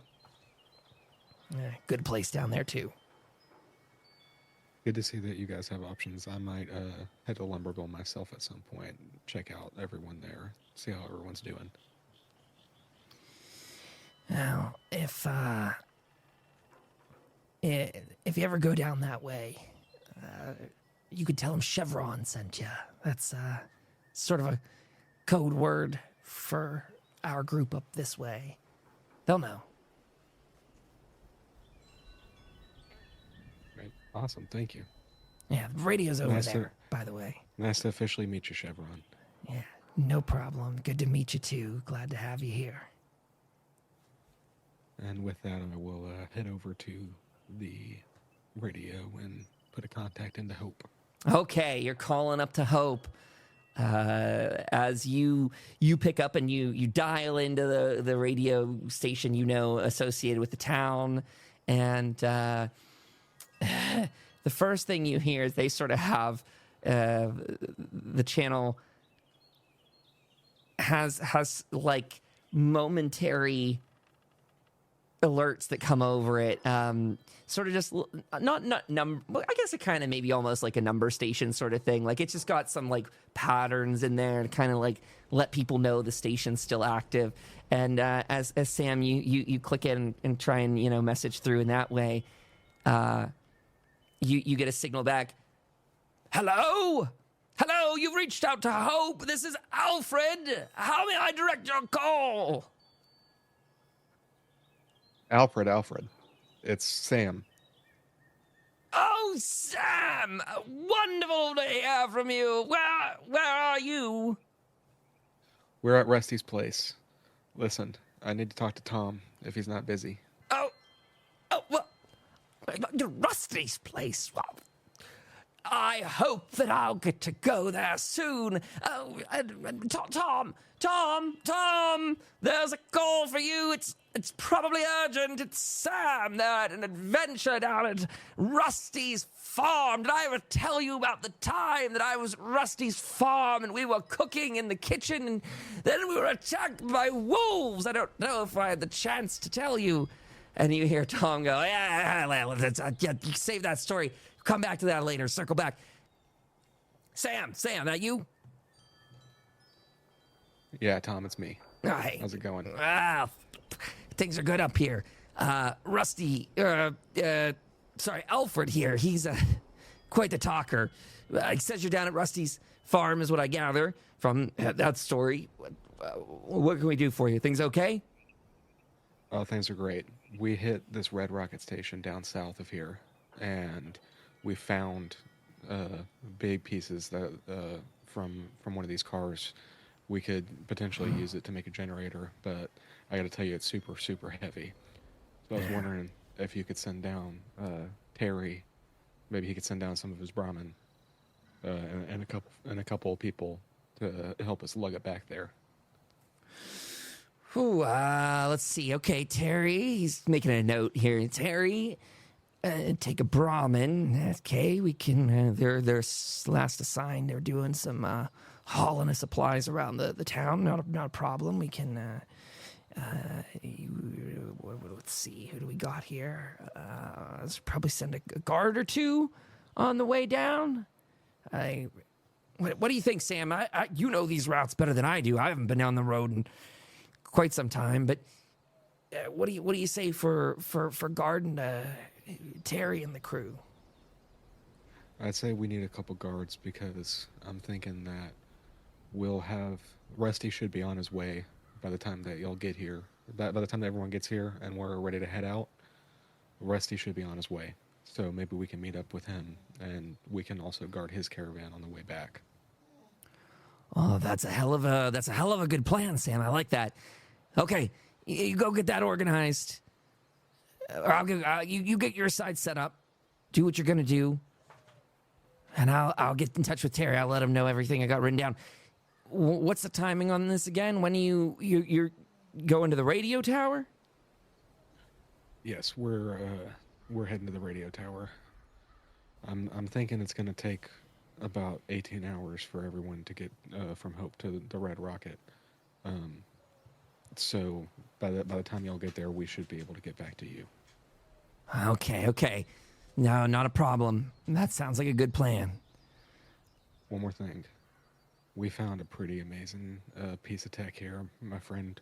We found an APC, an old military vehicle. Now, it's not completely dead, which is the exciting thing. So we'll have to figure out if we can get some people. Maybe Jen can come back here when he's feeling better, and we can get to work on it. Bring it back up there. That'd be an amazing piece of technology to have up at Hope. You think this thing's functional enough to cart up this way? I think it's possible we could get it there. I mean, we almost got it started. Okay.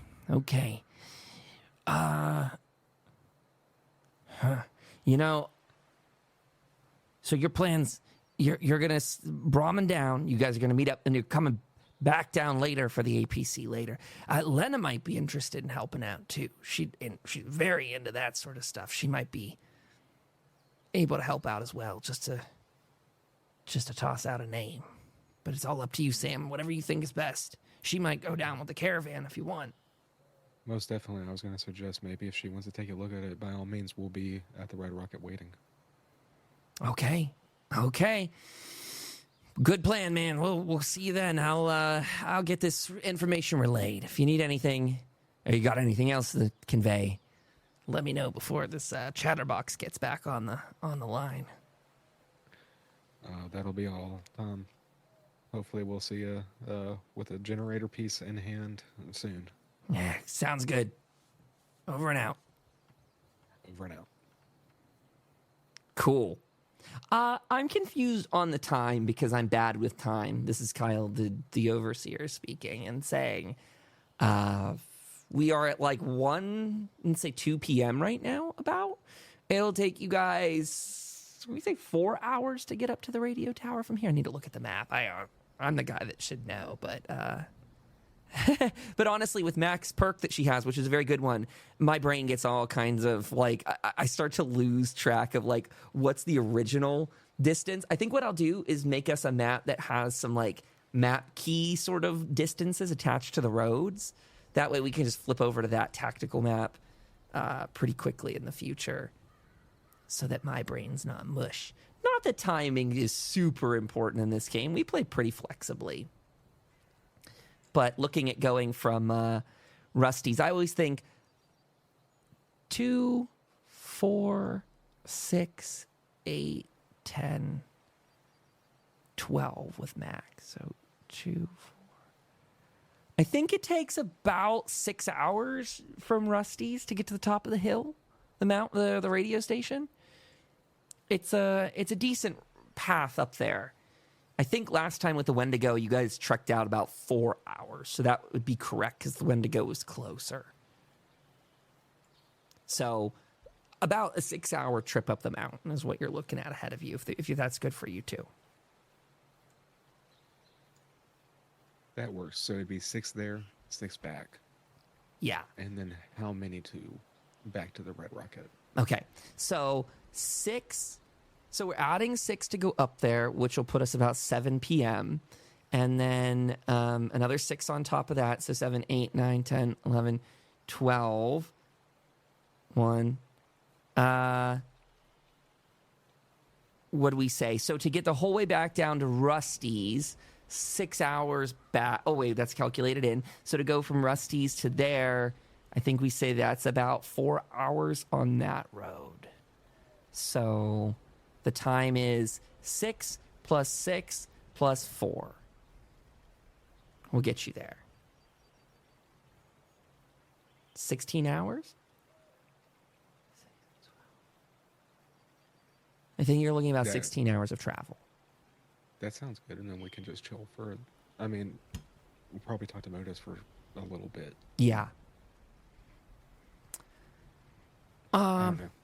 We can yada yada it no matter what. I mean, I don't know how you want to do it, but just if we could get back to them, and just with what we're doing, if we could be back at the same time that they get there. Perfect. That's the plan. You guys can make that accordingly. No worries. In the sake of expedited travel today, so you can explore a little bit more and get further with that.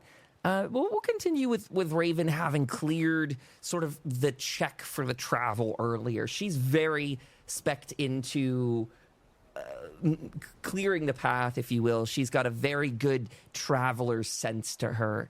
And with her great role earlier, you find that, again, having been here within about the past 5 days or so, maybe 6 days, this is not a very reoccupied path by any stretch. Though I will say there is a certain sense of unease as you travel into these very distant parts. Maybe not unease for Raven, who's so versed in it, but maybe a little bit for Sam. I don't know.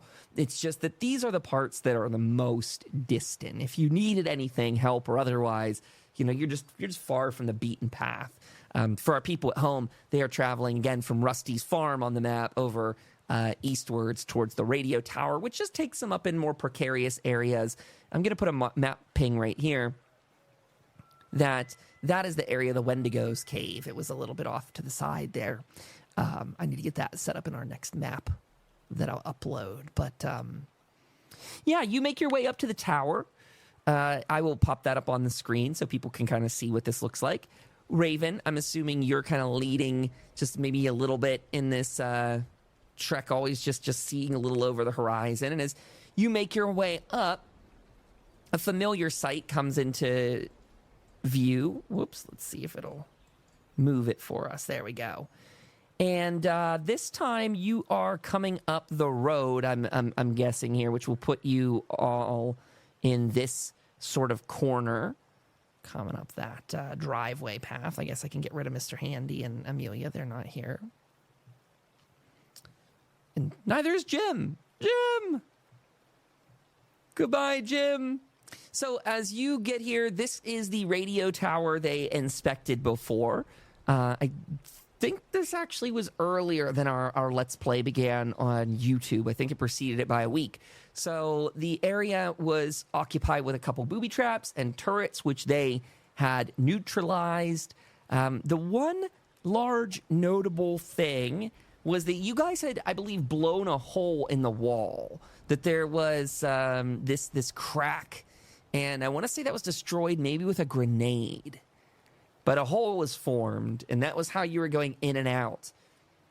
Your first thing you notice, Raven, is that hole is patched with what looks like fresh concrete. Well, fresh set, but still fresh to the elements. So you guys can make your way over. There is the terminal that is still active and lit, though, just so you guys aren't bashing your head against the wall.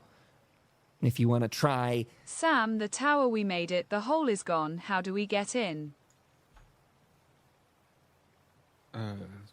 We can try the terminal. I mean, maybe he'll see that someone is out here trying to get in, and he might check it out and know it's us.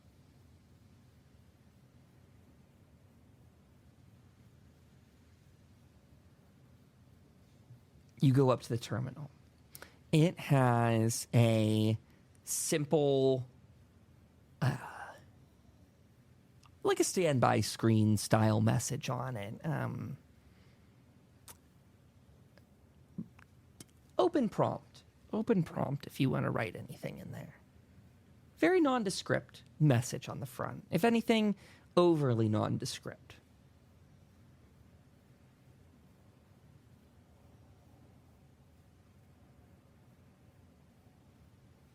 I would just type in hello.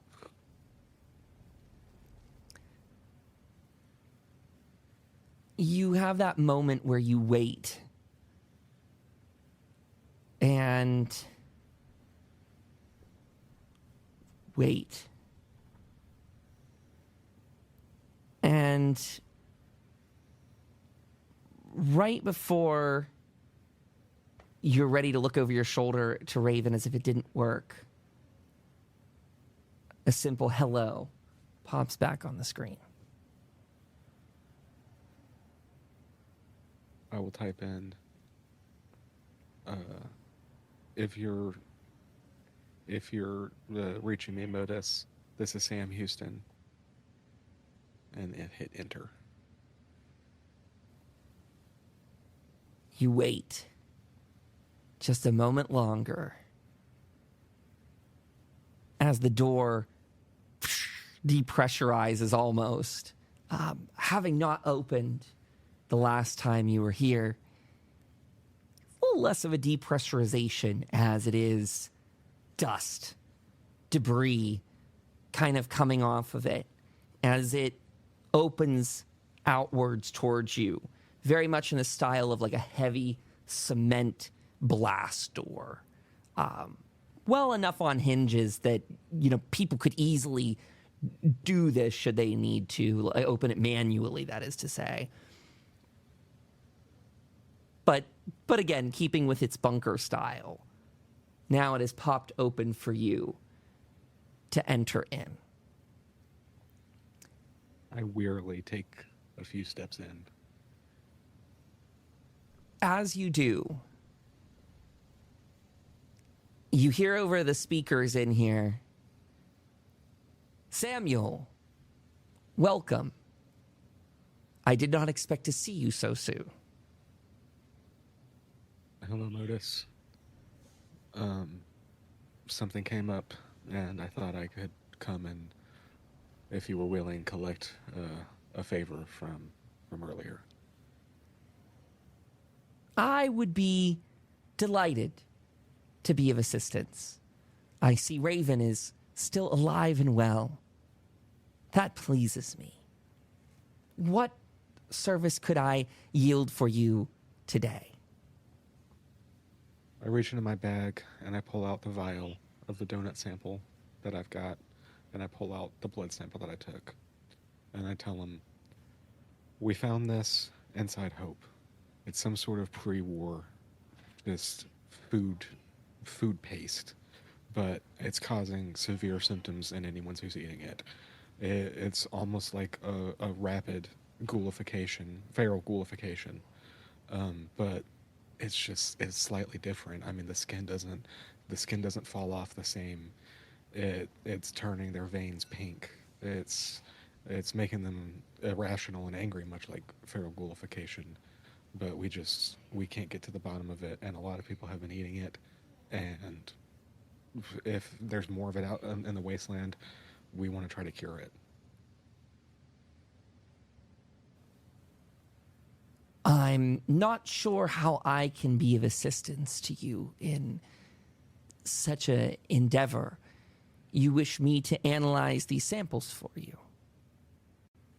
If you have anything here. I mean, I know that Jim, he went down there. I don't know if there's anything, in a centrifuge or something that you could check and maybe just give us an idea about what this stuff is.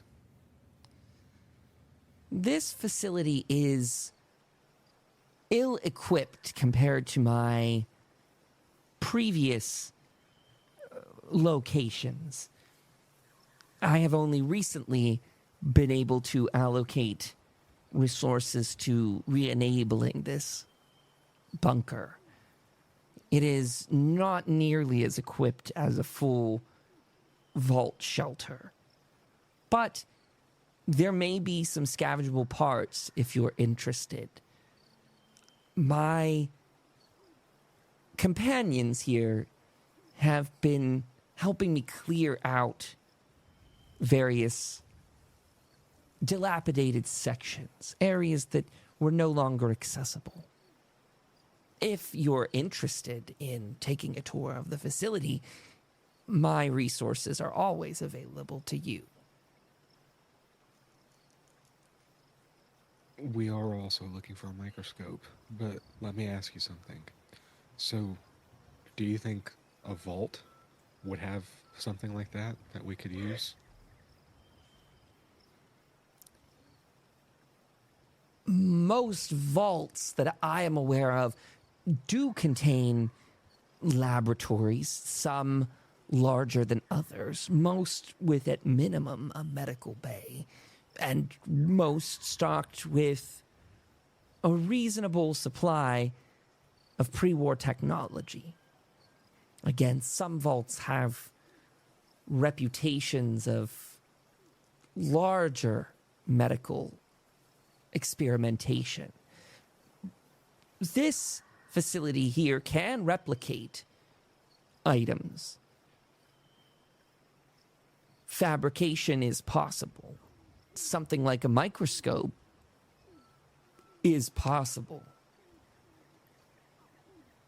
In fact,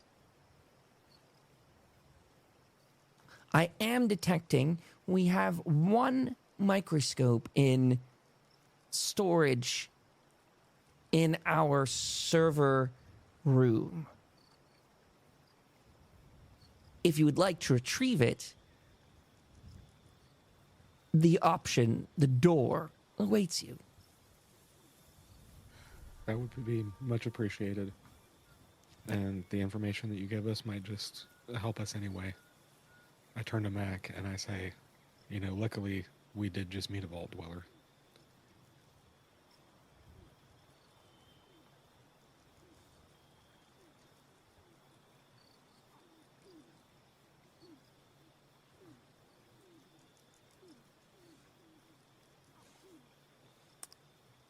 Is your plan to go down there then? I'm sorry for even starting. Yes, while I'm waiting. Hello, Morbus. How are so we can enter a vault, Sam? Do you want to call him Morbus? Do you want to? Are you? That might very well be a typo, but do you want to call him Morbus, or do you want to call him his real name, which is Modus? Hey, that's your Morbus.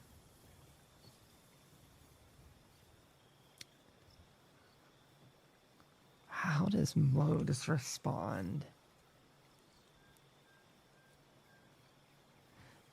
I see, Raven, you're struggling to adapt to certain elements of the wasteland, or maybe I should say more particularly, maybe being around such technology. Have no fear, you're still welcome here. However, I would correct you, my name is Modus. One second here, Raven. He continues. It stands for Multi-Operation Directions and Utility System. I am not a Morbus unit. Nor do I know what a Morbus unit is. You'll have to forgive her. Yeah, this all new to me. Modus, not Morbus. That's right. A quick learner. She's also getting used to that vocabulary as well. A sensible precaution in the wasteland. What a useful device. There used to be one listed in the inventory here, but it seems to have gone off. Yeah, it's been a lot of time. People to come in and out. I'll be getting that microscope and we'll be out of your hair. We truly appreciate the help. You're very welcome. Follow the Mr. I guess it's Colonel Gutsy. Follow the Colonel Gutsy as he leads your way. By the way, thank you for the raid that came in just now. My map got weird and people were in different spots. I refreshed it. I hope everyone's like in a reasonable, their token on their screen, I hope is Wait, it changed the whole map to an older version. Where'd the... There we go. Sorry about that. That was, if you saw that, it was a rough draft. And if you didn't, meh. It's nowhere now. Thank you for the raid, Ferg. I appreciate it. Okay, so everyone's back in here. Great. So the Colonel Gutsy, Mr. Gutsy, as you will, leads you over to the what looks like a charging station in the room. This is what Jim went down before. You hear the very traditional Fallout sound where it goes, and the doors slide open as it looks like a pretty traditional charging station for a Protectron. Although this is one of the full metal sheeted ones on the sides instead of the glass pod. As you step into it, it is a little more spacious than one might expect. That about it's spacious enough that the Mr. Handy and one of you can go down at a time. Sam, are you leading the pack? You're just going to go down there first. You guys are going to get there at the same time, well enough. And as you go down, Raven, you see those doors slam shut behind Sam as he goes down, and you hear it kind of come to a stop, Raven. You hear the of the system as it comes back up and pops open for you. Sam, you find yourself in a hallway here with Gutsy with you as well. Let me put him in here. There he is. Oh, they added more Gutsies. And they gave him some icons, too, now. Great. So he pops in with you. Show. Okay. And you are in a lobby here. He begins to lead you down this pathway. But as you get to see it, chat, there is... it's very dim lighting in here, just to be clear. There's little lamps and little wall sconces, but the lighting is overall very, very dull. This is sort of what Jim noted before. It was very dark in here. There's sort of hallways that you're coming up to that sort of begin to trail off. But as you're approaching this center area, which you can see and make out to be an intersection, up ahead of you is a wall of computer terminals here. So let's walk the chat through it. So they go in straight on, very dark, very dark, very dark. And as you get to this section, you're greeted by the face of Modus, who I will put up here on the screen for everyone so you can see. You're greeted by Modus's face as he pops onto the screens and says, I'm glad you've made your way down safely. You are the second and third visitor into this place in over 25 years, at least. You'll find the room you're looking for to your left. I appreciate you letting us in, and thank you for the help, Modus. The Colonel Gutsy goes on and begins to lead down this path here. Let me... There's not like huge secrets. People on the stream, you can see maybe a little bit more than what they can on their alchemy side, just as a heads up. But it's not much. He leads you down this room. I'm just trying to clear all this fog for everyone. Let's see, erase this. This is a pretty simple end of the hallway here by the looks of it. There is another dispatching station. You may remember that Jim mentioned that there were a lot of robots down here that kind of came over whenever they sort of just politely or maybe even a little ominously escorted him through this facility. Ominous in that it was dark and spooky, sort of. So let me do the other map for people right now. Raven, are you going up just to the modus system? You can do that. You're welcome to it. Sam, you're led into this room by the Gutsy, and whenever you step in, it is a very, again, dark, lit room. There are computer terminals all over, very untouched. Let's zoom in for people. Very untouched room. It looks like there was some life here, some cigarette butts and some ashtrays around, but not much. Mostly empty, untouched, or unadjusted desks here. As you begin to step into this room, Sam, all of the terminals in sort of rapid succession all flip to that blue glow of Modus's face all at once through every terminal in the room. And he goes, "Yes, Samuel, this is the correct room. You can find it here. It's listed in the registry as being on one of the shelves, possibly to the left or right of my terminal. But it is a little bit tricky for me to see, as you may say." There is... I think I see it over here. Yes, there is a microscope sitting out on the tabletop over there, Sam. You are correct. I take a moment to take it all in, right? And I just think about this. I think about the fact that it's obvious the government spent millions of dollars on this facility, but yet there's no one here. And that it just seems to have just gone to complete waste, despite all the money they put into it, and potentially how many places like this around the wasteland are there, where it was just millions of dollars that went to nothing. A very astute thought. And you know what? Using, Sam, the kind of trinket system in the game, good narration for that, you get a luck point back. That is a thing we have not really utilized. I don't know how many characters actually have a formal trinket anymore. We haven't talked about that in quite some time. But if you guys decide to dwell on an item like this, or,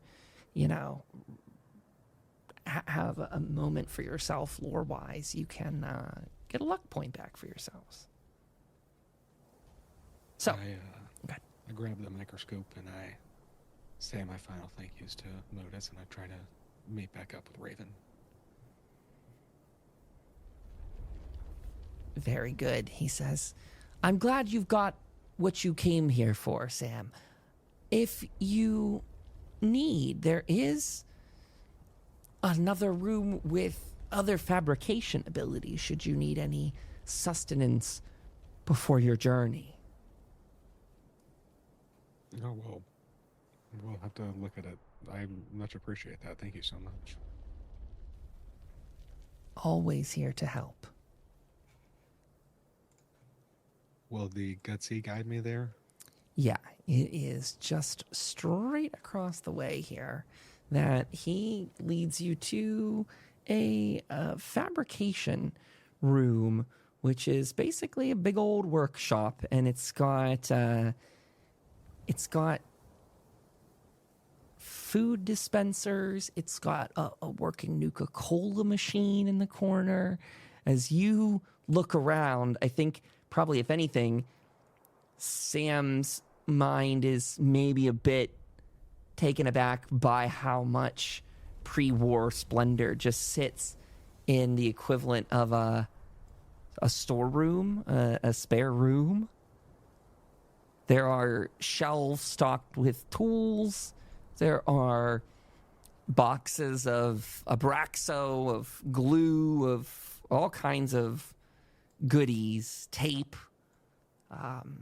You might even recognize a power armor stand sitting there, untouched, unedited, unadjusted. And in the corner, almost awkwardly placed, not much surrounding it, is one of the terminals that Modus has been using to talk with you. And again, his blue face flashes up on the screen.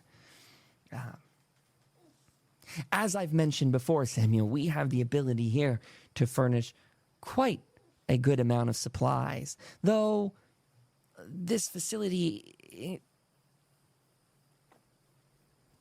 The more we fabricate, the more power we use. You, pardon me, above board, you guys gave him the fusion core last time. Is that right? Yes. With the core you gave, we are able to reinitialize many of the systems here that have gone offline. However, mass fabrication would require mass power, which maybe you can assist me with that. I wouldn't mind assisting you with it if it means we get access to the place like this. He thinks out. He actually vocalizes, Appalachia was known for having many useful nuclear power stations that have dilapidated over the years. My other place of residence, when I'm not here, has significant power reserves. This facility does not.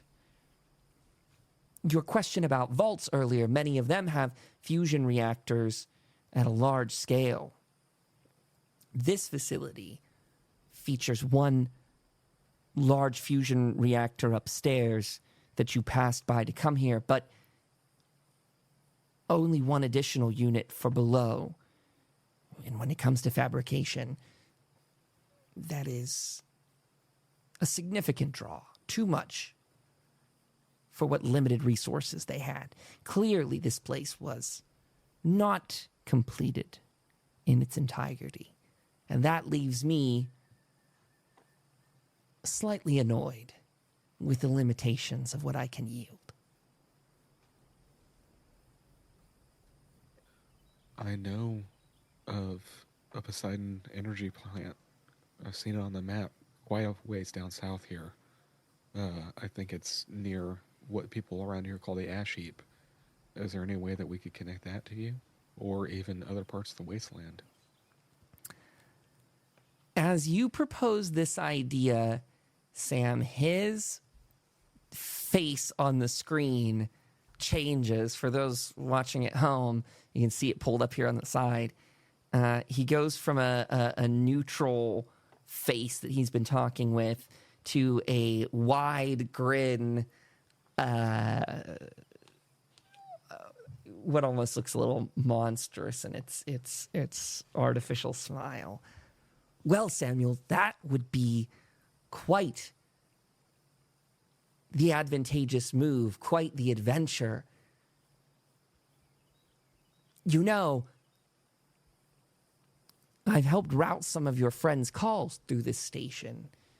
It seems like they have expressed an interest in reestablishing certain supply chains and lines across Appalachia. Talk of rail lines. If you are intending to reconnect power lines as well, it seems you may be able to recruit more help from your friends. I can imagine that could be beneficial to many different areas around here. It wouldn't be too bad of an idea to try to knock out both at the same time. On that note, I want to check in with Raven really quickly. She's over here at the other station. So I also want to read out what she said. She said, wow, it looks like a vault down here. Nice job, Kyle. Thank you, Raven. I appreciate that. I enjoyed making this place. It was cool. It was super random, and I got a lot of it done today. It was really, really, really neat to make this. I was super happy. I just sometimes get in that mode where, like, the two rooms that Sam's exploring right now, I totally just, like, threw those together real fast because I started to have that, like, spinning idea. I was like, oh, it's going to be this, and there's going to be that there. Raven, you are out in the main lobby where he has his face on that screen, and also his face is repeating on those other screens as well. Are you interacting with him out there, by the way? Morbus, see more like him. Nice. Wow, eyes. Mr. Modus humans made all this stuff, but then we destroy it all in matter of minutes. Raven, you don't know how correct you are. You see, I represented a small faction within the previous structure of this country's government, and, well, I can't tell you enough about how burdensome they were. Not to mention how much damage they did. But that seems like a story for another day. I would like to be of assistance to the people of this region in rebuilding in any way possible. And as I gain access to more power to these facilities, I'm certain I will uncover more uses and treachery from the previous administration.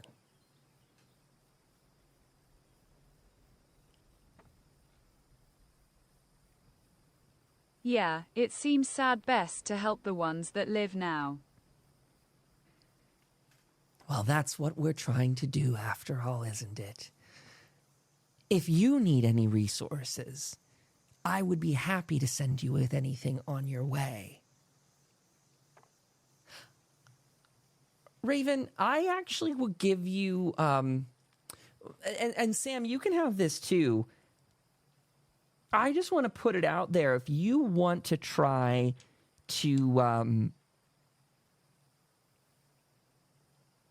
get anything in particular from him, you could try a charisma, some of the speech style check here.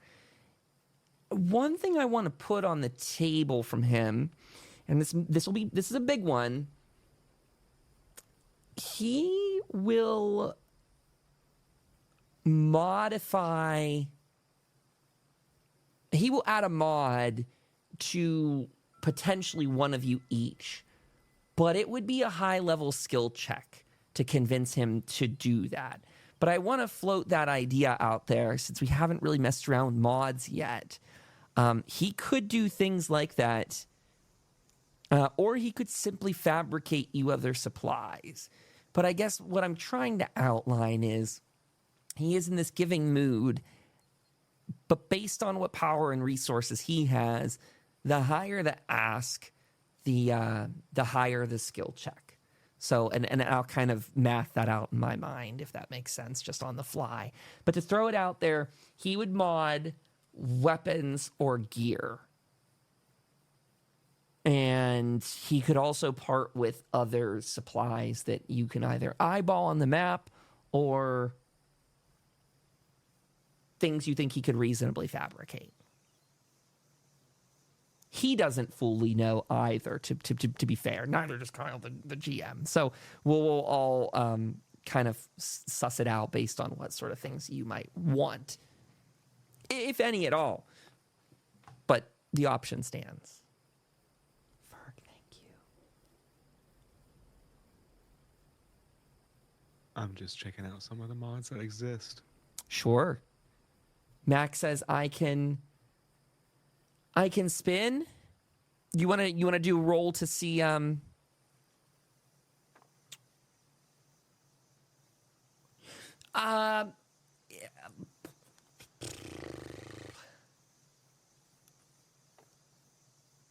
we could do one of oh, you're spinning your icon. Sorry, I wondered how you did that. I don't understand it at all.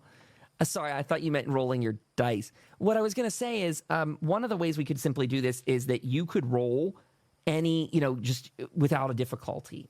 You could roll and see how many successes you score, and that would unlock a certain level of fabrication, if that's also an easier sort of way to do it. When it comes to mods, they're probably looking for 4 or 5 success on that one. So just to let people know, mods are considered, you got a full pool of 6 AP, just a heads up. But mods are considered one of the things that get really powerful in this game really fast. So just to throw it out there. Raven, this is maybe actually me offering up too. If you want to try and get anything done to your bow was one of those items that if you want to keep it competitive, it might need some mods here in the future to do that. just as a thought. I mean, you can get some perks as well as you're leveling up, but I'll roll to get Raven an upgrade. She could probably use it better than my combat shotgun, so I'm down for that. Then I'll be real open about it and say, not just limited to the single die you can usually do to assist Sam. We'll let Raven lead. Well, I mean, you know what? Again, now she's not going to lead.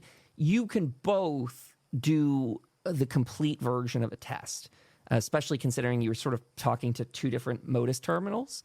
I know Raven's moved her character since then, but you're having that conversation with two different terminals. So if you guys want to run that test and combine all of your successes, so what that could mean is if Sam has the best skill, Sam could spend the most amount of AP if you want. You know, if he scores like 3 or 4 wins and then Raven scores like 1 or 2, that'd be pretty good. I will pay 3 to use 2 extra die. Go for it. And you're perked. Okay, yeah, that's what I was going to mention as well.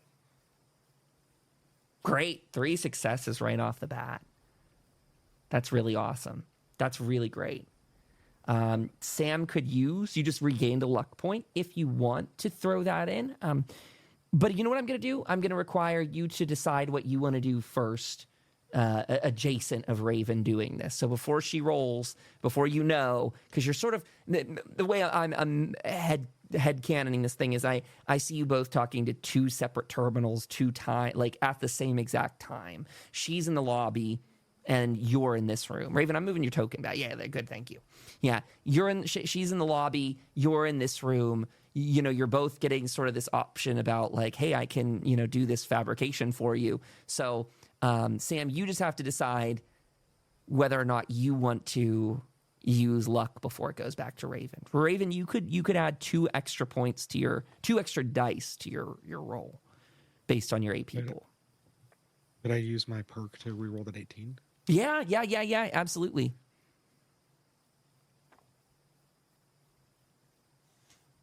Nope, sweet. Isn't that an extra success though? Why does it say 3? Didn't you have 3 a minute ago? I think it's one of those goofy things when you re-roll it. Sometimes it doesn't count. Fix the successes. So it's 4 now. Right, because 10, 7, 2. So Sam yielded 4 successes, Raven. Hi, Lou. Do you urgently need to go outside? You seem kind of urgent. I might have to do, 10:30. Let me run a really quick AFK screen for just a minute. Sam, Raven, if you two want to look at any of your stats and things like that too, that'd be really cool. What scene do I want to go? No, that's not the right one. Let's just throw this up for a second. Yep. I'll be right back, everybody. Pardon me a moment.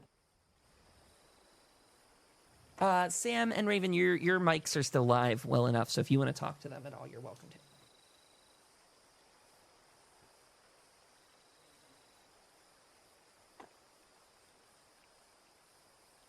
Hello, chat. Yes, hello, chat. I hope everyone is having a wonderful night.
Okay, I return. Thank you for giving me that moment.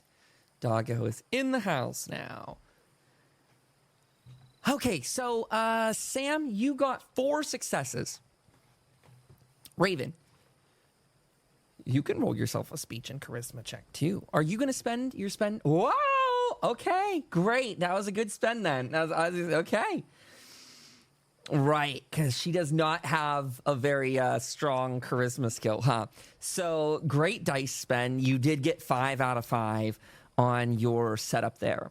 So looking at bows, I'm trying to jog my brain. Where do the bow stats sit? We may even workshop stuff if you want to thematically stay with a bow, just before we even get into like the nitty gritty of this stuff. There are a couple mods that can be put on a bow. There's a compound frame, there's iron sights, there's glow sights. Okay. Most of them do not affect damage. Yeah, Macking a charmer, that's funny. Most of these don't affect damage. There is the compound frame that adds 1 damage. It removes the recoil effect, which actually would mean your character could be less strength focused if that were ever an interest. But it does reduce its fire rate by 1. So it would just mean you could fire 1 less arrow at a time. Those are the ones that are on there. Having scored so well on this test, and you being a strong bow person, I would also offer up some homebrew options here as well. I think making your bow competitive is probably adding about 2 more combat dice to it is realistically an option. So a raw damage increase of 2.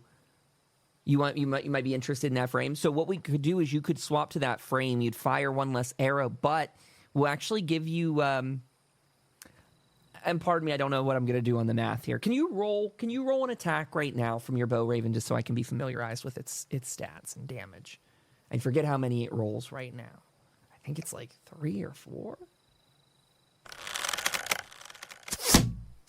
It rolls 4. And Sam, what are some of your weapons? Could you fire off some of? We're not wasting your ammo.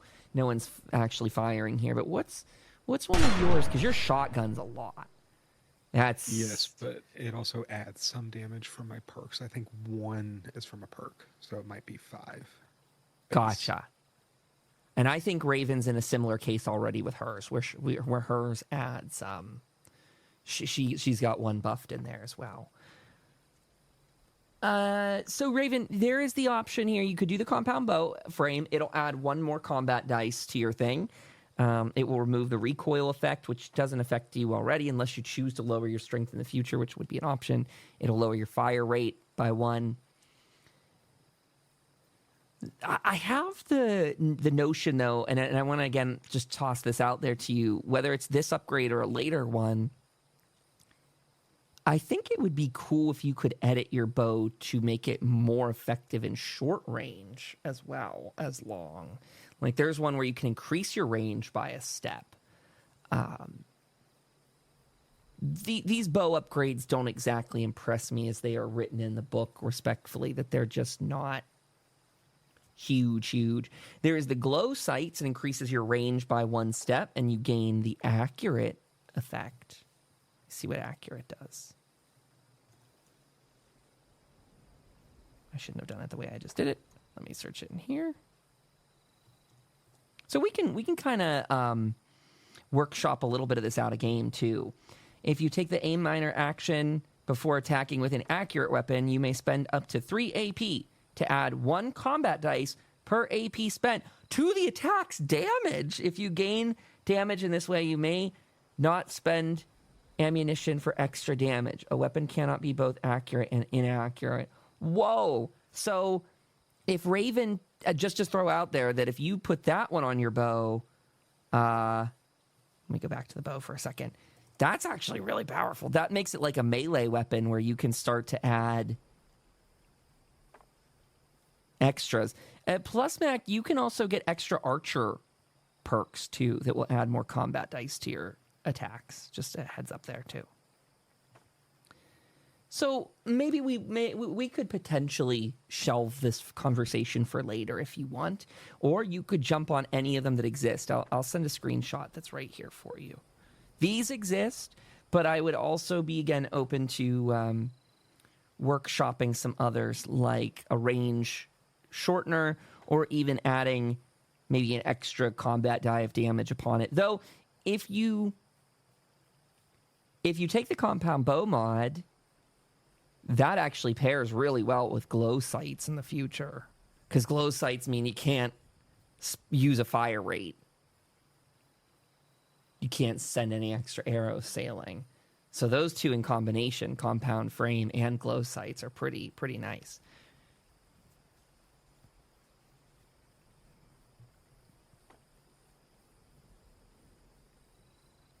I will take the compound mod. Okay. Very good. Modus, you have this conversation with him. He asks, what all your ambitions and goals are for gear. He offers you some options. And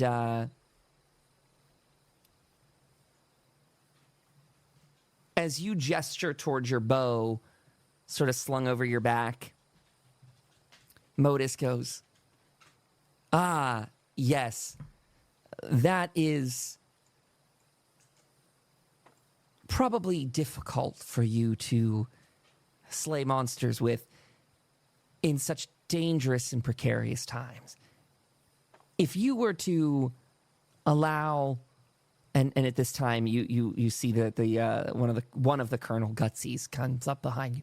"If you would be so kind to allow my assistant here to take that from you a moment, I'm sure we could spruce it up a bit and enhance it with some useful upgrades." Do you hand over the bow to the Colonel Gutsy?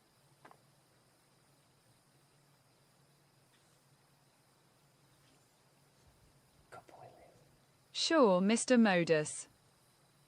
The Gutsy reaches out. "Why, thank you." And he zips off. He goes down the other hallway. And Modus says, "Well, as you wait for upgrades, you could join your friend Samuel in the other room, or you could remain here until he ventures outwards." Yeah, we'll get your bow adjusted after the game. I'll teach you. You go in there and add an extra point. So you go down the way and you come into the room there, coming up behind Sam. Let's zip over our people in the audience. Going down the hall and up and over and into the supply/food storage area here. And Sam, as you're having your conversation with Raven, with Modus, Raven comes up over your shoulder here. Welcome back, Raven. How'd it go?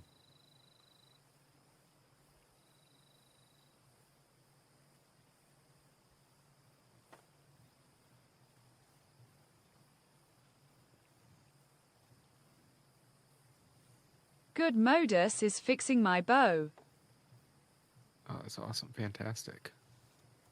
Appreciate it, Modus. If we could just get, a few rations, we'll be on our way right after that's finished. I think I could part with some. If I remember correctly, Raven is a fan of Blamco mac and cheese, a pre-war classic. And you, Samuel, what do you prefer for food? Got any Salisbury steak? Let me check. Let me see what sort of inventory log he's got.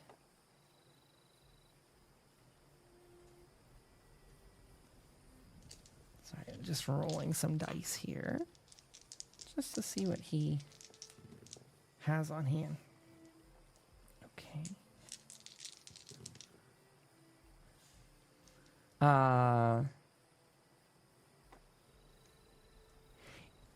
As you kind of give him your request in the menu, so to speak, what we'll say comes out of one of these machines over in this area, one of these open top ones that sort of a little bit of a robotic arm almost lifts that lid off of it. I'm imagining it to be one of those like the heat dome sort of lids. I forget the technical name for it, but pulls that up and slides it away. And sitting on the top there are 2 of the saddle up Salisbury steaks and 4 boxes of Blamco mac and cheese. You did really well on the rolls there for the Blamco, especially.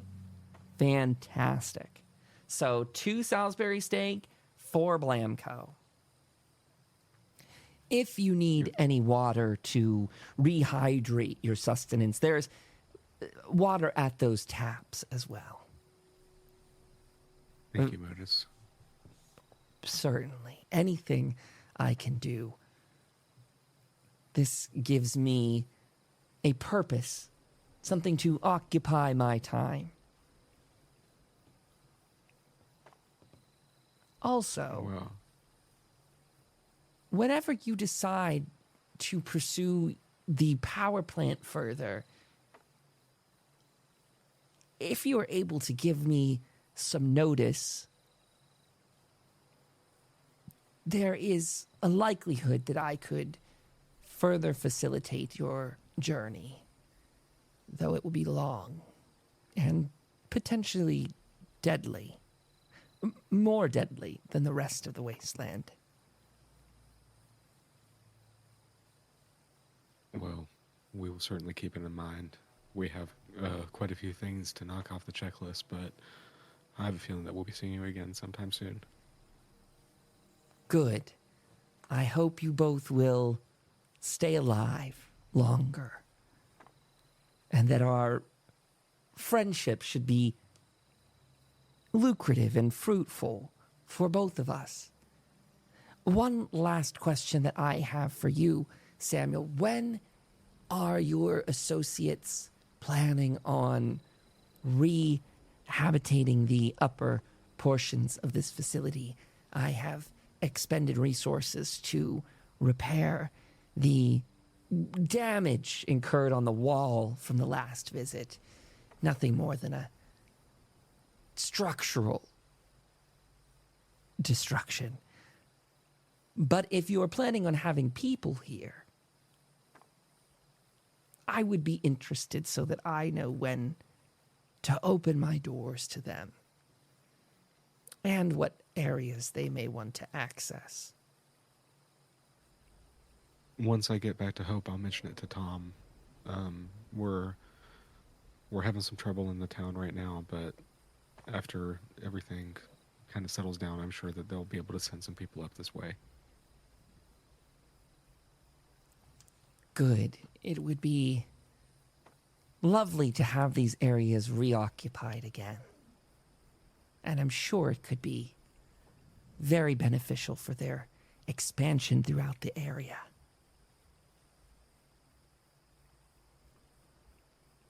Well, thank you once again, Modus, for everything. It's definitely going to help us out here. It's about at this time you're having that conversation with him that the door opens up, and in comes the Colonel Gutsy holding your bow, Raven, edited, augmented, adjusted with a compound bow feature, which you now have in chat. So you can decide, later after stream we can add to it, but you now get extra damage die on your bow. If your strength, you choose to adjust that perk or special in the future, this bow does not have recoil to it either. So that's just a beneficial thing. Other weapons, of course, still have recoil, and strength can be useful for that and many other things. Mr. Modus, do robots eat food like us, or do you use something else for fuel? And thank you for the new bow, this look great. To answer your question, all robots have different sources of power. Some are powered by fusion cells, others by internal batteries. Mr. Handy's are notorious for using a specific fuel. This place is powered by fusion reactors, as you saw upstairs.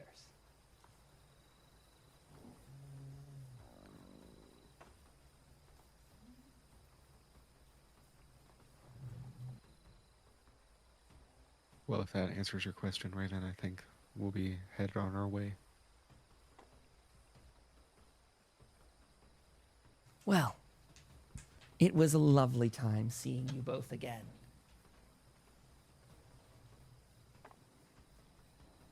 It was good seeing you too. Hopefully, we'll be able to keep our relationship beneficial in the future and get this stuff going. Get this power sent across Appalachia. His face goes back to that ear to ear grin he has before. Basically, anytime you mention getting the power back online, he very notably, he just, he shifts between those two animations, between like happy ecstatic and just neutral faced. And so anytime the conversation goes back to like mutually beneficial relationship or setting up the power grid, he gets that ear to ear grin again.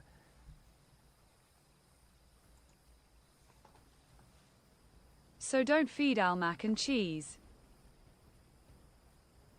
It would not be beneficial to feed your robot mac and cheese, though I may have something here that could be of assistance to you.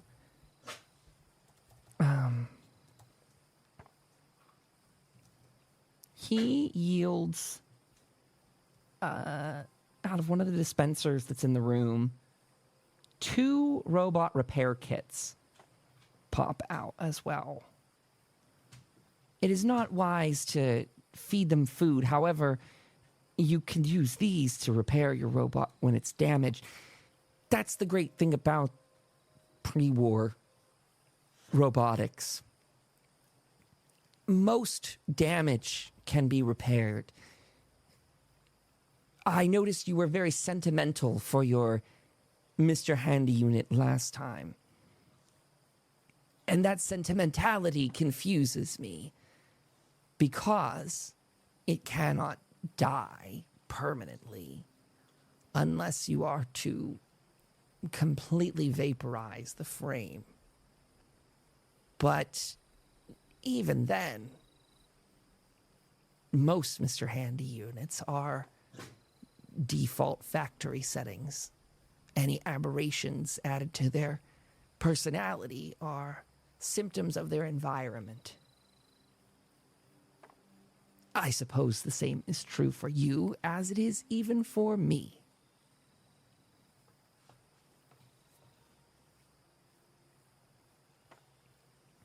I don't know.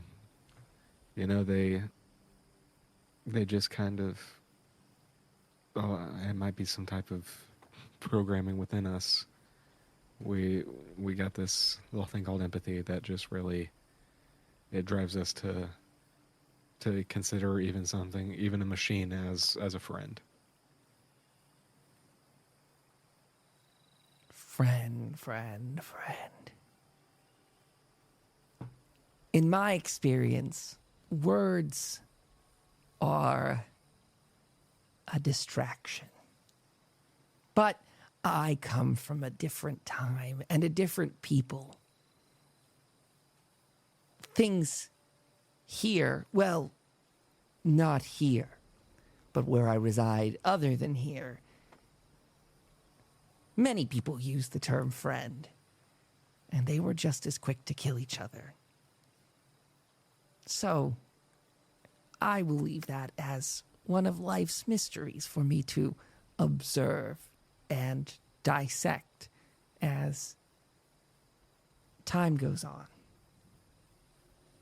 I hope that we will be friends, and not the type of friends that kill each other. I have dealt with some things like that in the past, and I do hope that, I hope that you're correct. Time will test all things, Samuel. When he does mention that about friends killing each other's friends, I do think back to a time where one of my good war buddies betrayed another one of my friends while we were out there. And it just sends a shiver. And I hope that I never see anything like that again.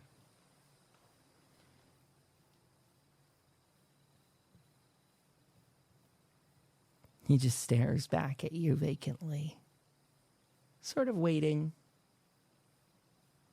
for any prompt or input or decision. Thank you for everything again, Modus. Hopefully we can become friends. I will. We'll try to get back to you as soon as possible. Good. I'm sure I will hear of your progress over the radio. And as he sort of says that, the Colonel Gutsy opens up the door, or stands in the way of the newly opened door, sort of waiting for you if you want to follow. If you go towards him, he's going to continue to lead you, but he's sort of just patiently, almost very drone-like. Like these robots, Raven heard it speak earlier, but they're not fully autonomous things. More like hive drones, sort of following the lead of Modus. So, as you say your parting words to him, the Mr. Handy, Colonel Gutsy, whatever his name is, leads you out and up to the elevator. And just like you did before in turns, you can, it seems like Sam and Gutsy are going to go up first. Raven, are you doing anything down here before you leave? Technically, you By even... Mr. Mobus. Modus. If you wanted anything, like if you're poking around the desk or anything like that, just to say that is all there, but you can do as you will. If you don't want to, that's totally fine too. You can go right up the elevator. Which brings us to a really good spot in this episode. We are 5 minutes till about our conclusion. Sorry, Modus. Says that right before the elevator door closes. We have 5 minutes before we begin to wrap this up for tonight. So with that being said, thinking that we have Jim back next week and already having a very established game plan, unless people here want to do a little bit more like role play with that scenario, my thinking is you're probably at a pretty safe spot if you sort of want to fast travel and of sorts over this next, when we take our leave here, that your characters would probably travel, like we'd said. I'm going to pull up the map here just in a second. But your characters would travel the whole way back down. That gets you at a pretty great time because, as you well calculated before, you got to... We'll also say if you guys want to eat any of your food or anything like that, you have time to do so now, to drink or any of the rest. And that's all included in your travel. But you can make your way down, and your goal right now is basically to wait at the Red Rocket station until the dispatch from Hope gets your way. Yes, and also I was gonna say, is Jim okay at this point? Has he healed up, or are we gonna wait for him to get back to roll or something? No, he'll be healed up completely whenever he's back. Maybe he could just roll with the caravan that's leaving Hope, and we can all meet up at the same time, and then that way he can be with us when he gets back. I like your thinking, because I was thinking the same thing earlier, but I thought I didn't want to throw a loop into your plan there. But I like that idea quite a lot. I was thinking to propose that too, that it makes sense that he could travel down. I wasn't sure if you guys, and this still stands, you guys could make the decision. I wasn't sure. And actually, I will leave this in your hands. Do you could have Jim come down and meet you next time, which could be cool because you guys could look at the APC down there. Or you guys could effectively fast travel, in quotes, that you've met with the caravan and you guys could be pulling back into Hope next time. So the question, TLDR, is when we resume next week, is it you resuming at the Red Rocket Station with a newly arriving Jim, or are you arriving at Hope with a newly, just rested Jim? That's for both of you. I think it would be fun for us to meet up at the Red Rocket and like actually physically take the caravan as kind of a quest, because then maybe we can roll some die. We can roll some die and see if anything pops up. Great. That we can fight. I like that, and I like it that I like that being an over the board discussion too, because I think there's a lot of fun in these style of caravan escorts, unlike the NPC ones in video games that always get like stuck on a tree branch. You lose the whole quest because they won't go to the finish line. This takes a very different style. This is going to be a little bit more about like tactical placement on a map. Anytime we do like a caravan thing, that is to say, you guys would want to decide. Maybe I'm just imagining here, really truly spitballing that, based on the map I give you, there could be like geographic advantages. You might want to hide your caravan behind a hill. You might want to whatever. You might want to set a trap with landmines. I'm just, again, spitballing. But what I really want to get down to is to say, you guys can always decide to take on one of those adventures. And like you said, we can roll dice and you'll get rewarded for it. But also, if you guys don't want to do that, if you're bored of like caravanning, it is perfectly okay to fast travel, that sort of stuff. Like I will enjoy either, both, but I don't ever want it to feel too repetitive for people. So that can be very much something that you can really flag for me as like a mini game that you want to do. We'll do these pauses and check-ins. There will be times, I have no doubt, that I will tell you like, fast travel's not an option because, there's something else happening up ahead or whatever. There's a plot line that you can't do that. But, for the ones that, again, you very much can, I like that we'll leave that as like an open discussion. So you might get some ghoulies next time that come after you on the road. That'll all be up to the dice. I'm excited. I think the only last order of business is kind of figuring out who's going with it, because I know we kind of talked about that. So, like, is Rusty coming along and maybe like a raider? Yeah, I think Rusty and a raider will go. I think that from Hope, Lena, Jim, I want to, because I love Protectrons. I want to send the police Protectrons, but I feel like they'd be slow. However, are they slower than Brahmin? It's like, that becomes a thing. They could just take, two guards or something like that as well. I don't know that they have that much to spare, to be honest. It's going to be about that. We'll say it's about that. It'll probably be Lena, Jim, and two guards that come down, and they'll bring the Brahmin, and they'll bring a cart with it too, because they know that they're coming to pick something up. They've been like using the Brahmin up in Hope to move sheet metal and like all kinds of stuff like that, like rebar, boards, and all the rest. Kyle, I swear, if you make me drive a garbage truck up a hill, yes, that's what you got to do. But anyway, no, I think that makes a lot of sense, that they'll come down like that, and they'll meet up with you down at the Red Rocket Station, bring Jim, and you guys can pick up there. Oh, you know what? I will swap one of the guards with the Alfred. And I do have, we have homework over the next week. Did I send this to you guys anywhere? Is it in our DM chat? Yes, you did. Okay. His stats. Right. Good. Yeah, let's decide on that for next week, what we're going to do. He gets one more perk. Oh, I wanted to flag. There is a perk that's almost like, I would consider it sort of necessary. I'm not sure if I want to homebrew change this. So, Mac, just as a clarification, I know you're going to need to go to bed soon. So this is officially the wrap up. If you need us to know anything about your character, feel free. I have gone back and forth on my understanding of how companions work. when I first read the rules, it sounds like they actually don't attack on their own, that you have to tell them to attack. Then I thought, oh, when you get the perk, then that makes that obsolete. You actually, it doesn't take your major action to command them to attack. They just attack. But now as I keep reading, that's not what it is, that there's actually a perk. Sorry if that sounds confusing to everyone. It's very confusing to me. It's called Ready to Fight is the name of the perk. And Ready to Fight, your companion has been trained for battle. When you succeed at an attack, your companion attacks as well, choosing to make a ranged or melee.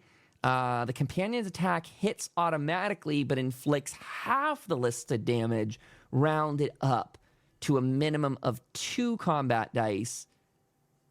If the companion is a creature with natural melee attacks at 5th level, they get extra damage die. I don't like any of that. I don't know. That just feels bad to me. It feels so nerfed as a non-combat character. I think it's supposed to make things feel a little like tighter and more choosy, that you must decide if it's going to be you that attacks this round or whether you tell your companion to attack. I just want to throw that out there as like heads up before, as part of the homework, that perk might be something that I think we just sort of write off. I don't know. I'm not a fan of like the nerfed companion. I don't like it when my pets in video games are like weakened and, less than. So just a thought, just to put that out there. I think that's important. And if we have any like rule litigator sort of people that watch these streams, feel free to comment below on YouTube or anything like that and let me know what your thoughts are on these, because we're first timing these rules for everything. And I'm being very picky choosy when I reference the rules. Like there's times I know that there are things in the rule book that like have a definitive answer. But also I think it's just sort of fun to like fly by the seat of your pants. Not that we're changing the entire system, but like I don't know what the official rules are about breaking into an APC. But I made them up and it was fun. I had fun. So yeah, I want the rules to be advantageous to the player, so people are having a good time. I don't want anyone to be sitting there like, my Mr. Handy now takes my main attack and he only does two combat dice of damage. That seems weird. Yeah, for sure. I'd rather you guys, because he probably only gets like maybe 2 to 3 perks in his entire thing.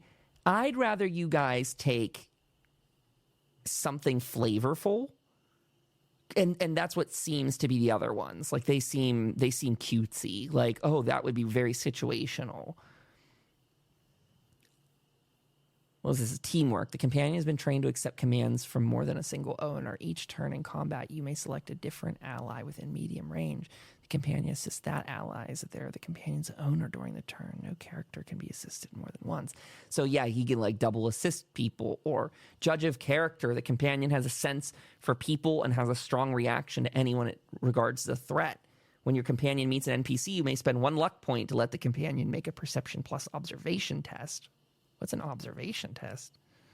When I was reading that, I thought the same thing, and I was like, is that something that only he has? What the heck's an observation test? This is in the Settler's book. I'm going to look. Observation. Oh, no. Wait.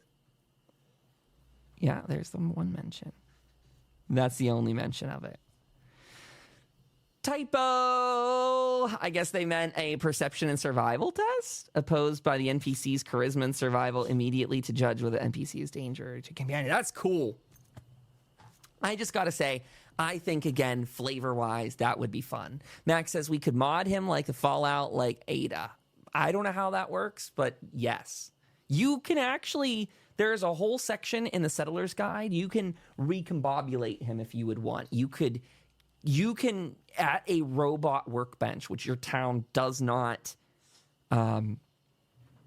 your town does not have a robot workbench to the degree that would let you edit robots. But much like the robot workbench in Fallout 4, you can completely edit things. You could give them like robo-brain arms and protectron legs and all that stuff. Yeah, exactly, Mac. Yes, you could put tracks on them. Yes. Theoretically. I don't think that would serve your Mr. Handy very well. Maybe, but because he could just float over stuff. But, who knows? You guys can decide. It's your world. It's your sandbox. However, you will have to make or find or acquire a robot workbench, and they're a little bit spicier in the ingredient list. It says they're the most expensive bench, which is, I guess, sensible. But that leaves you guys the world to explore. You could always find one in like a robot facility or something like that. Or I don't have it planned, but like maybe if you talk to Modus another time in the future as better friends, like maybe, just maybe he could, open some of that to you as well. And yeah. Console commanded in, says Mag. Well, that's where we'll get ready to put a pin. Sorry, Sam. Go ahead, Sky. Oh, I'm just excited. I'm stoked. Can't wait for next week. Good. Same. I know. It'll be great to have Jim back, too. We want to have Dark Knight back in the game. That'd be absolutely fantastic. I'm thrilled with all the content that they just uploaded, that we got all the books. Finally, I've been waiting for this for so long that it's actually kind of not dawning on me. Like, I haven't deployed any of the new enemies in here, but they're loaded in, so I got a lot more... I got a lot more stuff. Maybe I need to make some of these. I need to make some roller automations in Alchemy. You can do that. So I could make some that have like for next week, for example, I could put some like random roll die in here for what kind of things could pop up on the road. Oh, that's neat. Okay. Let's put a pin in it for tonight, everybody.